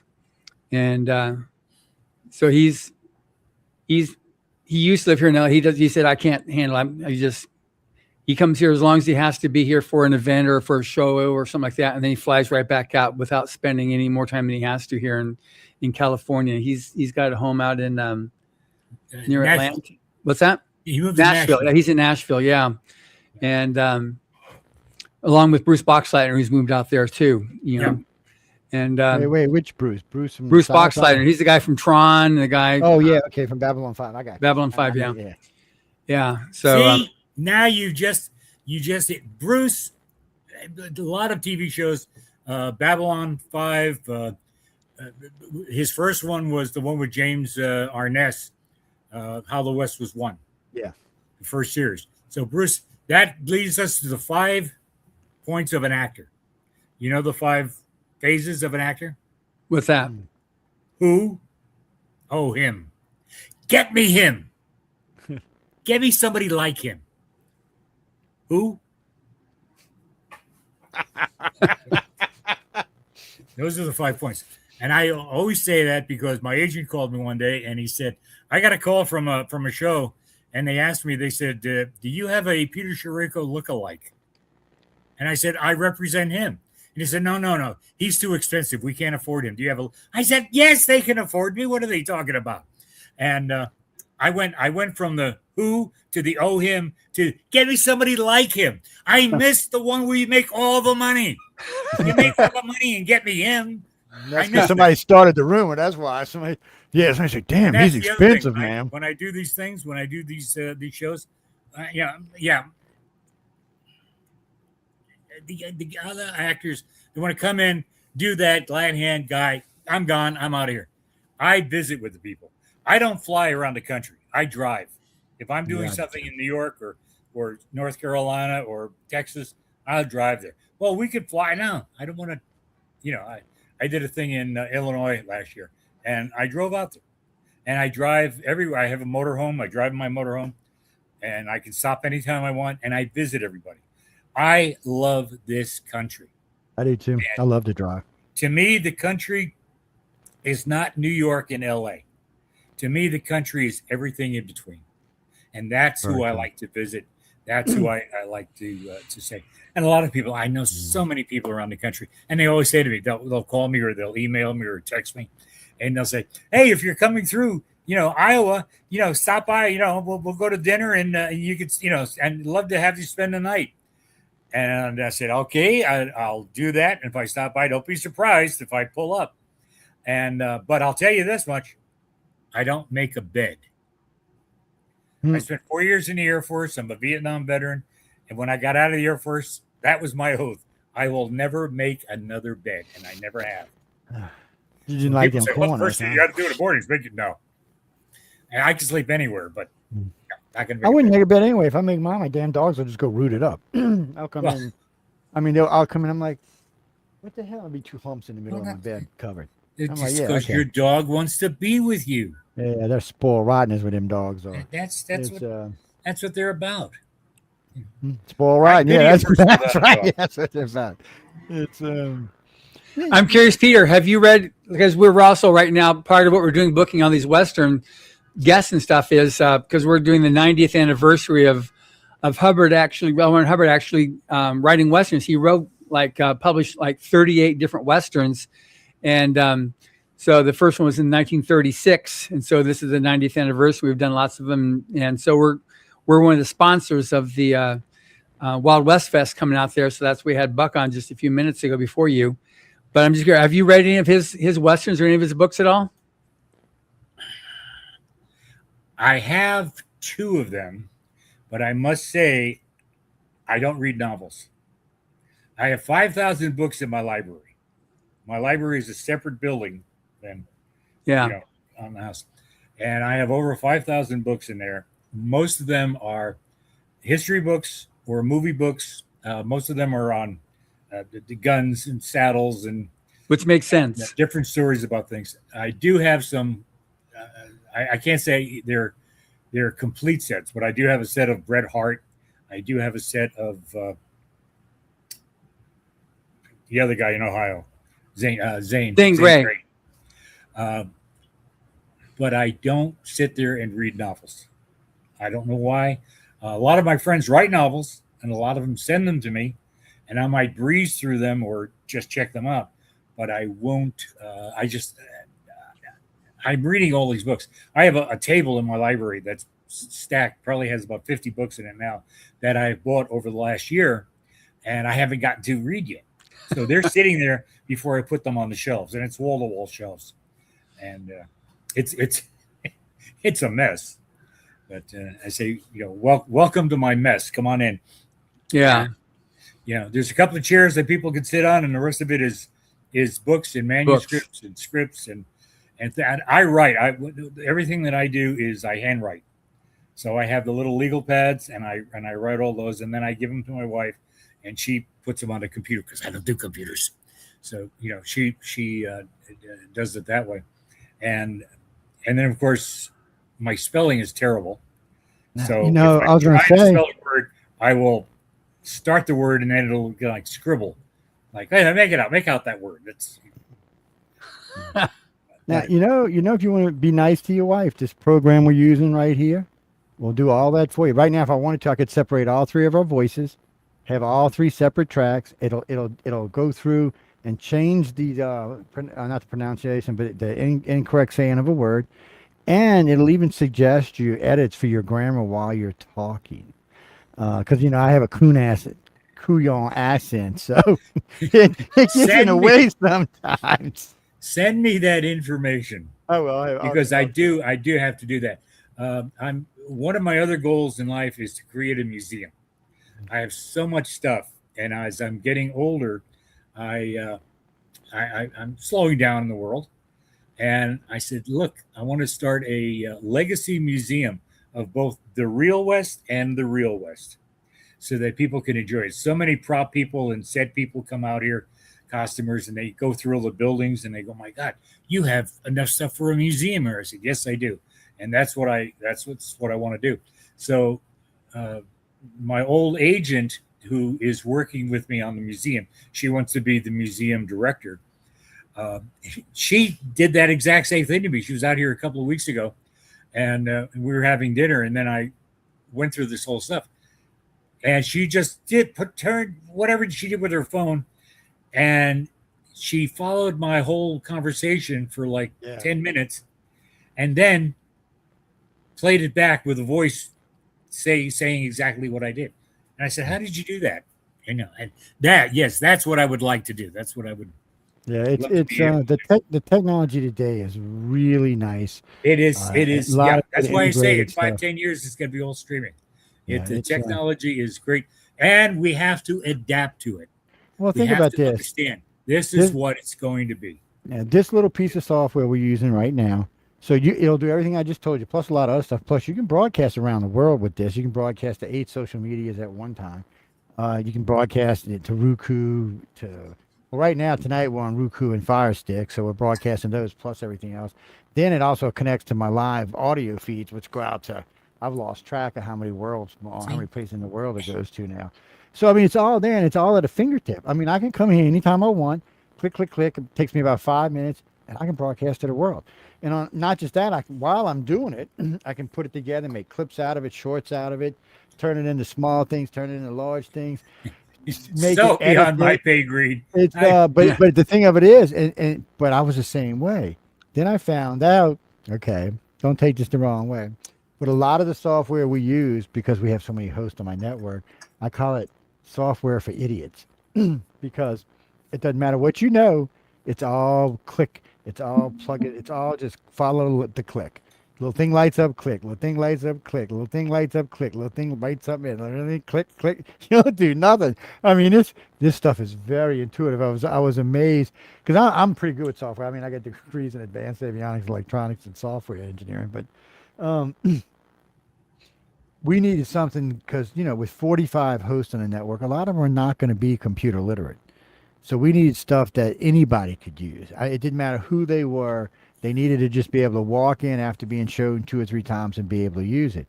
And one of my favorite hosts, who is completely computer illiterate, hates to even be around a damn phone order thing. She's one of the best hosts we got now. She starts her own shows, does all her stuff. I said, what are you doing? She said, I'm editing. What are you doing? What? He said, I'm editing. I said, who taught you that? Oh, I just read the instructions. I'm like, it's really, really, really easy. I was like, okay. And it turned her into monsters. What happened here, by the way? That is what I need, because So, I on the mean, TV show that is airing tomorrow night, I have my director, my editor, everything else. I do the show as I write the stuff, put it together. He films it, edits it, and has it ready to go. oh, and this thing will give you a, what do you call it? When you're reading, when you're on stage and you're reading the cue, Teleprompter? the teleprompter, and it has a built-in teleprompter now. So while we're live, you can actually have a teleprompter. You can be reading while you're doing your show. Nobody can see it but you. So, Yeah, I the use that host- also because I do my podcast on Riverside, and I put the teleprompter, so I'm looking at the person as I'm reading the script I put together. Yeah. So one thing I'm curious about, Peter, just as a bridge over here, you're talking about your museum. Do you have any stuff from Tombstone? Because you're in Tombstone, right? You're in that movie. Yeah. Do you have any props I from that? remember that movie. Yeah. Yeah. I did. I designed all the guns for the movie. I worked with Kevin Jarre for a year on the movie, putting everything together. I brought all of the Red Sash gang in, all those guys. There were 30, 40 guys riding in the gang. I hired all those guys. We built most of the costumes. The costume designer, Joe Porro, one of the first meetings we had, and I was bringing 30 guys in. I had all 30 guys in alphabetical order. And Kevin, who was the writer-director, he said, hey, let me see these guys you're bringing in. Let me see what they look like. Well, the first guy is a guy named Jamison. And if there's the hash knife cowboys from Northern California in the 1880s, there's a famous photo of a hash knife cowboy. Jamison took that photo, made the chaps just like the chaps in the photo. He designed the hat. He built a hat like that, had the same saddle, put it down, took the photo in sepia tone, and stood just like the guy in the original photo. Kevin looks at it and he goes, that is an 1880s Arizona cowboy. That's what I want. Joe, take a look at this. This is what I want the cowboys to dress like. Joe's looking at it. After the meeting, came up to me and he said, what book did you get the picture out of? I said, the book, that picture's not in a book. That's one of the guys I'm bringing in. He goes, oh my God. He said, I can't have the extras looking better than the stars. I said, don't worry about it. We'll take care of it for you. So one of my guys, his wife made 400 shirts for the movie. Joe designed them all. He designed who's going to wear what color, what style, what everything. And then he bought all the material and she made 400 shirts. I was dealing with Stetson for years. So I had Stetson make 200 hats for the movie. All the chaps and spurs, I knew all the makers. I knew all the people. I got all of that stuff in. And then I designed the guns and brought in and had a lot of the gun belts made because Kevin wanted them made. Or I used El Paso Saddlery, Gordon Davis, a couple of other people that were making gun belts. But they're all historically correct. Well, and that's why the movie was so good. I was with Kurt Russell 2 years ago, and we were talking, and he said, it's 30 years that we did Tombstone. No movie has come close to it, and none have, because most of the people that make movies don't know about the Old West, don't care about it. No, a lot of the actors who are in them, and they might know them. I live on a ranch. I fed my horses this morning. I have, 2 buildings full of saddles. I have 300 period saddles. I have 750 period gun belts. You go to some of these actors that, I'm in a Western, I must be and they live in a condo in West LA. They don't know the West. They're an urban cowboy, man. They're an urban cowboy. They're not even urban cowboys. I know they're not. They're just sad. I went in for a back in the 90s, early 2000s. There were a lot of Western commercials, and we were in them. We were doing like 13 commercials a year, all Western stuff. And this one, I went in. The casting director was a pretty noble British woman from England, jolly old England. And I brought in pictures of some of the guys that I was going to hire. And I said, I'll bring these in. And she said, "Oh no, they don't look like cowboys. Here's what I'm looking for." And she showed me 3 pictures of guys that I know, but they all live in condos in West LA. They all have their stuff. They all have to borrow stuff to go in for. Yeah, You know, do they it, look yeah. good. Well, if you buy an outfit, you can be a cowboy too. That's I'll tell you what, I couldn't be a cowboy, but I got 3 pair of boots in the house. I got 2 dusters, got 2 hats. I got a couple of gun belts. I got some old style Western ones. I got some more modern ones that look like come right out of war zone somewhere. what do you but- mean? You have the Buscadero rigs? Yeah, we got a couple. So this is a weird thing. A friend of mine was doing television down in Mexico. He comes home to see me one day. He brings me these 2 sombreros. I mean, the things are like this big, man. He said, these are thick. He said, that's why I nap under them. I'm like, dude, they give you like a whiplash. But when he did, he had, he brought like these 7 belts. I'd have to show you a picture of them, but they're definitely old, very authentic. Looks like whoever made them, you know, did the belts are like double or triple thick, and then they went through and etched everything out by hand. And there's a lot of like, looks like Mexican or maybe in Native American figures on them, along with horses. And then one of the belts actually is painted, so there's 2 Palomino ponies on it. That's It's, the cheap Mexican belts. Yeah, that's what I was gonna say. Yeah, I mean, I was like, because I had never seen a painted belt before. I was like, "What the is this, man?" I was like- Mexicans do some wonderful, wonderful work. I had one guy. They got great carving. Yeah, Yeah, absolutely. You know, he made saddles for me. Absolutely gorgeous, great saddles. He died 6 months after he stopped making saddles, and I knew he was older than me, but it turned out he was 107. Ooh, man. He was Yeah, I get that. 106 and a half and still making saddles. But that's the way you stay and- alive, stay And busy. I've got 12 saddles that he made for me over the years, Yeah. plus bridles and things. So they make wonderful spurs and bits. There's a town called Amozoc outside, maybe an hour, 2 hours outside of Mexico City. That's the whole town. That's all they do is make spurs and bits. So I would go down to I would fly down to Mexico City. I don't go there anymore, but I would fly down to Mexico City, and I had my interpreter, and I would buy all of the stuff and then bring it back on the plane, which always drove people crazy because you got a bag full of spurs. You have no clothes. You have no suitcase. No, but I've got bags full of spurs. You know, but people don't realize how much all that stuff's worth. When I quit riding in my 30s, mainly because I was having kids and grandkids and great grandkids. The gun belts are terrible, though. They're carved. I call them the $15 gun belts that you find because that's what they look in the like. tomahawk shops. Because they got like the generic faces and the generic Well, hands. they're just it's made out of cheap leather, yeah. and they make it, and it's really for the tourist shops No, in towns no, like Deadwood or Dodge City, and they'll sell them for $30 for a gun. 4 of the ones I have are they're like stacked, so the damn belt itself is like this. I mean, it's thick and it's like Well, a lot of your old like- belts were 2 it's inches. like they're like overlapping layers or something. Whatever, they're great belts. They're a little bulky, a little heavy, but especially if you're carrying an old school gun on. A lot of my modern guns are light, but I got a couple of revolvers that are kind of on the heavy side. I got a 50 cal that feels like it weighs. I know it's not that heavy, but it feels like it weighs like 5. I don't have anything modern. It's I got both. I like so depending on what I'm doing, because I spend a lot of time on the road. Like, see, I like I fly when I have to because some places I have to be there at certain times. But most of the time I drive cross country. Like when I'm No, lecturing out, and I just leave get in the earlier. car. That's all. Yeah, I like that because then Ole likes we get out in the car and we just explore our way across the country. And I found some really fun places, some really good food. Got to see a lot of sites I would have never seen otherwise because you fly over them, you don't see them. Right. And I don't take a map with me. I don't take a watch or anything. I don't know. No, I just I take just the say, hey, wife. if I'm going east, if I hit the ocean, I've gone far enough.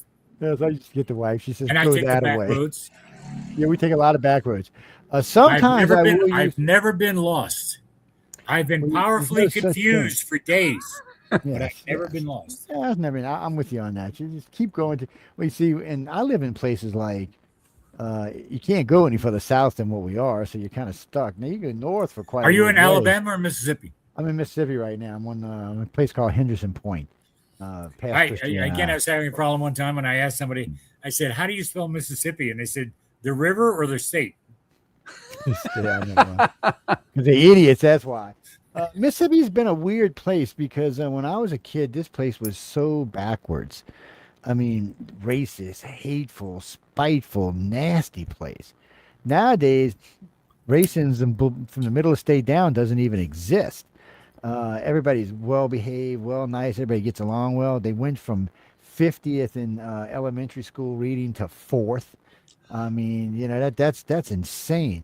They've changed the way they're doing things. They're bringing all this money in. All these companies said, "Look, we'll bring our stuff to your state because you don't even have income tax there. We'll bring our stuff there, but your population isn't educated enough for a lot of these jobs." So they got with those companies along with the casinos and started a fund so they can educate the population. So yeah, they're expecting us to be somewhere third or fourth. And like I said, where John lives to where I live, the difference in price is 36%. And just gas, he pays. Well, that's where Peter lives too. He lives here in Southern California. For you too, then. So the cost of living here is 36% cheaper than it is where you live. That's ridiculous. Probably. That shouldn't even be like Probably. that. No, we track them across the country. So like for New York, it's about 27% cheaper to live here. Well, the first time I ever had Popeye chicken was in Jackson, Mississippi. Was it? Oh, and you're still alive? You was in Jackson and you're still alive? Damn, man, you brave. And I cut, 10, 12 years, 18, 20, 15, 16, 15. I got one of my best dogs in Jackson, Mississippi. Yeah. They got a lot of good food up there. Dog actually came out of New Orleans. Yeah. There was a 10-year anniversary of the hurricane that destroyed everything. Whatever that hurricane was. There's been a lot. And my cousin is a dog trainer, rescuer, and she went down to New Orleans, and then I lost my dog that I had for years, and she sent me a picture of this other dog, looked just like him. She said it's 3 years old. It's in a shelter. Nobody wants it. And I looked at the dog. I said, "I'll take it." So I said, I'll drive there. And she says, "Well, meet me in Jackson, Mississippi." So she brought him up to Jackson, Mississippi. And then both of us drove back out to LA. And it's a nice job. I've driven LA a couple of times. If I drive like a normal person and just don't visit a bunch of places, it takes me about 4 days. If I drive like a maniac, I can get there in a day and a half. But if I'm out having fun, it'll take me about 7 days to get there, 8 days. I'm going to Kanab, and they said Kanab is about 7 hours for me. But I look at it, it's 2 days. Yeah, because so they want me there on Wednesday night. I will leave here on Tuesday. And I'll stop when I first get to Arizona. I'm dealing with a friend of mine who's actually my armorer on shows. And I'm dealing with him, and I'll probably spend the night over at his place. And the next morning I'll drive to through the Grand Canyon, through Williams, through Page, and then up to Kanab. Yeah, I was going to say, so like anybody listening here right now, because the reason why we booked this show is to promote people to also come to the Wild West Fest. And we got Peter on here this is one of the folks you're going to be able to see there as a celebrity, to be able to meet, chat, get photos with.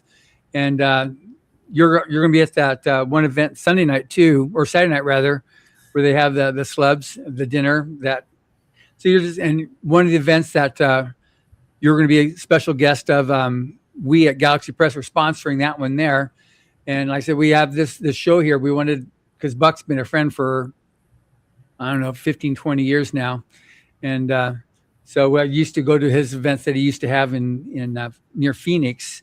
We used to do those all the time. And so anyways, we're all anxious to be there. But anybody that's interested, you'll be able to meet Peter, and you've done so many movies. Like I said, we were just talking about Tombstone, but you've done a lot more as well. But you'll be able to meet Peter out there and just. Yes, and we'll have pictures, and we'll have books, and we'll have things to promote. Thursday night is they're going to screen Tombstone. Yeah. And they have a Q&A, question and answer with me. because a lot of people don't realize everything that I did on Tombstone. Well, I didn't know that until you just started talking a few minutes ago. Yeah, no, I did. I did all of that stuff on there, and worked with Kevin for a year. If you've heard stories about it, everybody's lines got taken away. Everybody's parts got. I have so many stories on that because Kevin got fired. He was the president. The director of a movie is the president. I was his cabinet. What happens to the cabinet? They just said, and there's so many stories. When Cosmatos came in as the new director, I would come up with ideas. I'd say, "Hey, George, listen, we're on a manhunt here. We're off killing the bad guys. We're off killing the cowboys." I said, "We have guns. We should be cleaning the guns. They're my guns. I supplied them for the movie. Let me clean the gun." "Hey, that's a good idea. That's a good idea." We'd come back from lunch and they'd have somebody else cleaning the guns. He said, "What? No, we don't." "Oh, wait, Peter, move a little bit to the left. Come on, you're still in the frame. Get out of here."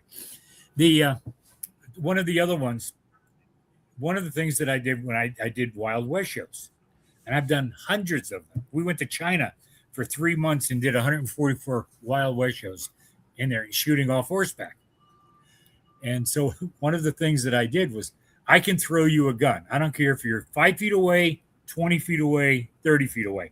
I will throw you a gun. It will flip in the air, and you'll be, if you can catch a baseball, you'll catch that gun by the handle and be ready to fire. So I said to the director, I said, "Hey, I have 2 guns." I said, Buck Taylor, who's at Turkey Creek, he has 1 gun. So what happens if he runs out of ammunition? And I throw Buck the gun, and I show him. And I had Buck, and we practiced it first, and then I threw it. And the director goes, "Hey, that's a good idea. That's a good." We break for lunch. We come back from lunch. Watch the scene. It's Kurt throwing the gun to Val. That's it. Because one thing I learned from that is the stars of today, we need coverage, which is close-ups. We need close-ups on us. If you look at it, you'll see a close-up of Kurt, and it'll be there. You'll see a close-up of anybody else, and they'll be here. Because, and you've heard a story that he ghost directed the movie. And he did. He did a great job, but they couldn't butcher the script so that it didn't achieve what it did. The other thing is, and that a lot of people don't realize it, when Tombstone was made, we had a $25 million budget. It grossed $75 million at first run. All the other shows, Wyatt Earp, Geronimo, Quick and the Dead, they were all at $50 million, $75 million budgets. They grossed $18 million because we had the people who watched it. And I'm going to break my arm patting myself on the back, but all the stuff that I put in the movie elevated it to a different type of movie. I'm in with a producer one time, and he's talking to me, and he goes, "Who cares about authenticity? Nobody cares about that. They want to see the story." And I said, "You're absolutely." He said, "Who knows? What, 1% of the people?" And I said, "Yep, 1% know." I said, "But we have 330 million people in this country. 1% is 3.3 million people. If they go to see your movie and spend $10, you just made $33 million. His eyes lit up.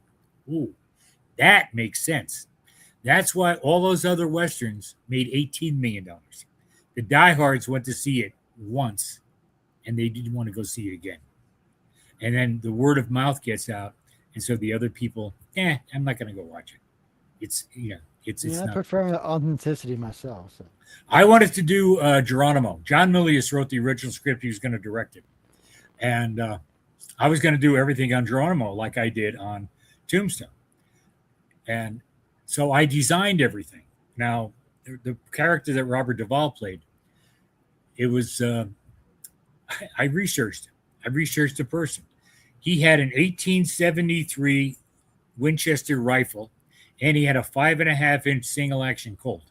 I went out and I bought an 1873 rifle made in 1881, and the Colt was made in 1885. These 2 guns were original at the time of 1886 when when the movie's supposed to take place. Yeah. He would have had those original guns. If you look at the movie, he's carrying an Italian-made 1866 Winchester carbine because the prop guy who they hired for that, and they didn't hire. I went in for a meeting with the producers and director, and they sat there talking to me, but they were going to film in August of '93, and we were doing Tombstone starting in May. I said, I'm already signed on to Tombstone. I'm already doing that. I said, I can come in after we wrap and work, but I can have one of my guys come in and do that. And they looked at me and they said, no, if you're not going to do it, then we don't want you. So people that's like why I it. made $18 million. The people that you deal with the line producers, you deal with these guys, they don't know. They know their job, but they don't know. So when there was a Robert Urich did the pilot, I think a couple of episodes of a TV series before he died. So they send me the pilot. I look at it, boom, boom, boom. And it's Frank and Jesse James are robbing a bank. I go in for a meeting with the line producer. And I said, okay, I don't know what year this is. What year is it? Is it 1869? Is it 1876? Is it 1879? Because I will put the exact gun belts and guns that Frank and Jesse James had at that time period. And he looked at me and he said, what are you talking about? Jesse James is a fictional character. Really? That's Did what he believes. Oh my That's God. That's Hollywood. That is Hollywood because they don't care. I just had my Wrangler working on a movie. Ang Lee is directing it. Ang Lee did a couple of Westerns before, Ride with the Devil, and which, had a lot of good authentic stuff in it. It's 1850s California Gold Rush. The head wrangler, who is actually my neighbor, I could throw a rock and hit his place, hit one of his horses. He could throw a rock and hit one of my horses. Yeah, he's doing the horses on it and the saddles. He's using modern roping saddles. And my wrangler, Jerry, he said to him, he goes, Peter lives right next door to you. He goes, he's got all the period saddles. Why don't you just go get them from him? And he goes, I don't like those saddles. They don't fit horses, and I like mine. He wanted to save money. He wanted to make money on renting them modern saddles. Yeah. And telling the director, those are period. Those are great. Those are great saddles. And then he said, the actors are running around with rubber 1873 Colts. It's 1851 in California. These didn't exist, but they don't care. One of the big problems, a lot of shows are using rubber guns now or phony guns because of what happened to Baldwin. That's why they asked me to write the book on how to be safe on a set. And I did. Yeah. And I always say this is what I say to people. I say, well, you can hire the guy who read the book. You can hire the guy who wrote the book. Your Right. choice. There you go.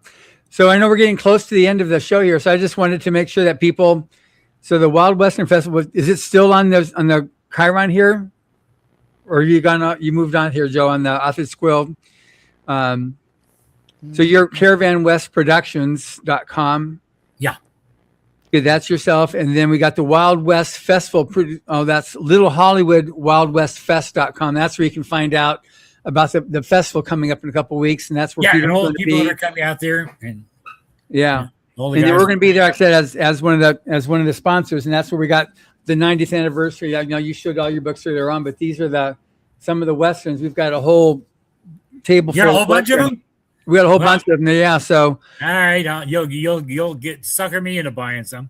well, that works for me. So, but they're like, one thing that's nice is they're short stories. So they're not the big novels, they're short stories. So you can read some of them and they're all over the place, but there are a lot of them is that 1870s, 1860s period. Some a little bit easier, but he wrote a lot of alternate history stuff. So he take a true piece of facts, like the cyanide mining, or the one we're doing this weekend is the radio theater, The Toughest Ranger, about the Arizona Rangers. He took these things and then wrote stories off them, but they're like short stories. So you can read them easily in a couple of hours. And we got the audiobooks as well, which are done like old time radio theater. And that's where Marty Cove and Bruce Boxleitner did several of our stories as actors in them. And So, and Judy Norton has been in them. Judy Norton Taylor, you probably know her too from. She's done all kinds of stuff. She was on Little House on the Prairie, but then a lot of stuff since then. But anyway, so here we got, there's Peter's right there on second from the right up on the top. So I he'll see be that. there. Yeah, with Wyatt, Rudy. Yeah. You know, And you'll be at the dinner. Everybody can buy tickets out to join you for I the know dinner. all these guys. Yeah, you do. Yeah. And then you mentioned Arizona Rangers. I have a great story to tell you on that. Back in the early, like 81, 82, I met an original Arizona Ranger. Wow. One of the 13? He was over Wow. 100 years old. And I met him in Yuma, Arizona. We're talking. And I asked him, I said, what was it like in 1906 being a Ranger? How did you do? What happened when you went into town? And he gave me the best line I've ever heard. I said, I got to put this in a movie someday. He said, when I rode into town, I was the first person they looked for and the last one they wanted to see. Whoa. And I said, well, I know some people like that too, because I know their stuff on them. And if they go, oh, Peter's here, let's get out of here. Run for the hills, baby. But I know it's being that we got to get out here ourselves. I'm the first person they look for and the last one they want to see. Do you remember? Yeah. Those the 13. Well, that's good because especially if you know which book is it was with the Arizona Ranger. That Yeah. I'd only buy because we have a documentary series that I was approached on to do one on the Arizona Rangers. Oh, good. Yeah, that's It'd be good. I'll make sure I'll have one there and have it specially tied with a nice bow on it saying Peter. As long as there's not an arrow included. No arrows there. Just a straight. Okay, you can have the bow, but no arrow. Exactly. All right. Well, it's been very nice meeting you. And I look forward to meeting you. My wife is looking forward to meeting you as well when we come out there in a couple of Good. weeks. And you obviously you'll be there. Joe, you Absolutely. will be there? You won't join us? Oh no, I wish I could. You could, of course you can. What's they holding you back? Only you. Other prior commitments is what's holding me back. But I got people who book me without telling me, which is always fun. It's what it is a couple people always want to help me get places. I'm like, calm down, people. When I want to go, I go. They're like, no, we haven't seen you lately. Why don't you go here? Why don't you go there? So I give in eventually. It's what happens. I just say to hell with it. Let's go. Well, all I can say is it's always fun. It's always fun doing a podcast and talking to people. And John, it's great meeting you. Seeing what you're doing and this. And, well, let me know if you ever. I don't know if I'll be available next year for the Western Writers Convention, but I don't even know where it is. It's in Nevada. It's in In Elko? No, it's in Reno? just outside Vegas. of Reno. It's Just only outside of. Vegas, It's just right outside of Reno, and it's one of the saloons of note. There is the Bucket of Blood. Not Virginia Saloon. City. Virginia City, yes. Is Virginia City? Yeah. I might go there. I go to Virginia City at least 3 or 4 times a year. Yeah, so we'll be there, and it's we're anxious to see the Bucket of Blood Saloon because that's one of the saloons that's in one of the Hubbard stories there. That Really? Okay. yeah, and Marty Coves loves talking about the Bucket of Blood Saloon. So it's a lot of fun there. Well, good. Well, let me I'll make sure that we let you know on that see stuff. that book is out there too. Okay, good. Again, I go to the Bucket of Blood Saloon. Yeah, okay, good. I hold court there and tell stories. Okay, good. Well, I'll be seeing you there then, and be one of your people there to chat with you and share a beer or two. At least. At least. Guys and girls, we got to get out of here because I got still another show to do. But look, if y'all out west, go visit the guys out there. What date is it again? I know it's like 18 days from now or something. It's 9th, 10th, and 11th Of And September, yeah. September, yeah. So if you're out west, or you just like driving cross country, I don't like have a we do, calendar in front of me, so I don't know. hop your butt out in your car, hop on a plane, go out and hang out, spend the weekend. Yeah. It's beautiful country out there, so go enjoy yourselves. But anyway, on that note, we got to Just go. get your bottle of whiskey before you go to Nevada. Oh. Last time I was in Kanab, I was there with Frank Stallone and Bobby Vincent, Cowboy Bob. and we went to the Grand Canyon. We were scouting locations for a movie. So we were scouting up in Kanab. And then, of course, we wanted to have a drink. So we had to drive back to Arizona across the border. Well, I was driving back, and there was a Utah cop right there at the border, and he followed me all the way into Kanab. Make sure I didn't do anything wrong. Followed me right to the hotel. And yeah. So this guy's. I find them Utah cops. Look, I have blown by them out there 85 miles an hour. Seen their car do this, and I didn't even look up. I was like, what the hell place am I? We were leaving, matter of fact, we were leaving Moab 2 years ago. I mean, I'm flying. I'm probably doing close to 100. So there's a little place you catch interstate down there, headed down to Salt Lake City. So I pop on interstate. I'm cruising. I look down at the speedometer. I'm doing about 92. I look up, and there's a trooper somewhere. I said, well, I'm going to jail. I go by, my wife goes, his car did this. I said, he didn't even look up. He looked like he was asleep. His radar stupid was going beep, beep, Yeah, beep. when I get pulled over, which I do a lot, can you imagine driving to Oklahoma or Mississippi? Oh, In the man. middle of the night, and you got California plates. Yeah. I tell you Lights what up. plate. Come Yeah, on. well, you're right. You're right. So the only plate worse than the California plate, there's two worse. But New York plate. I always keep pictures and my books on the front seat. It's a good idea. Yeah, Because yeah. last And time, I'll ask the trooper, the highway, whatever. I said, "What's your favorite Western?" And so many of them will say, "Well, Tombstone." I said, "You don't know who I am." And all of a sudden, now I'm signing autographs to them. hey, it makes it better, baby. Makes it better. Anything. As long as crazy, one of them is that ticket that you're signing. That's right. it. As long as it's not a ticket, no. Them tickets Now, one are guy expensive. did for me, and he brought a ticket book out. And he said, "Could you sign this?" And I said, "You give me a ticket?" And he said, "No. I just want your order." I said, "I'll do better than that. Here's a picture." Oh, thank you. Yeah. They're like, we'll hook you up. Anyway, guys, we're gonna go. Thanks for hanging us out with us, Peter. Ladies and gentlemen, we're gonna remember the chat will be on in about 45 minutes. The boys are a little crazy tonight. Got a couple of people stopping by, so be sure to check them out. Remember, ladies and gentlemen, the chat is not for the lighthearted. It's there's no restrictions on that show whatsoever on anything. No topic restrictions, no language restrictions. So I always like to warn people before you come there because John curses a lot, man. I mean, Jesus. Joe, He's like every third word, F this, F that, F this. Joe, you're setting a bad example for our guest, Peter. Anyway, guys, we got to get out of here. So I want to thank everyone again for tuning in to United Public Radio and the Authors Quill. I hope you enjoyed the show. Of course, if you didn't, you can always write to uprnradio at gmail.com. Address it to Michelle DeRoche because she is the big boss around here with the exception of me. So, and she likes to write back to people. Yes. So on that note, stay tuned for the next show. Good afternoon, everybody.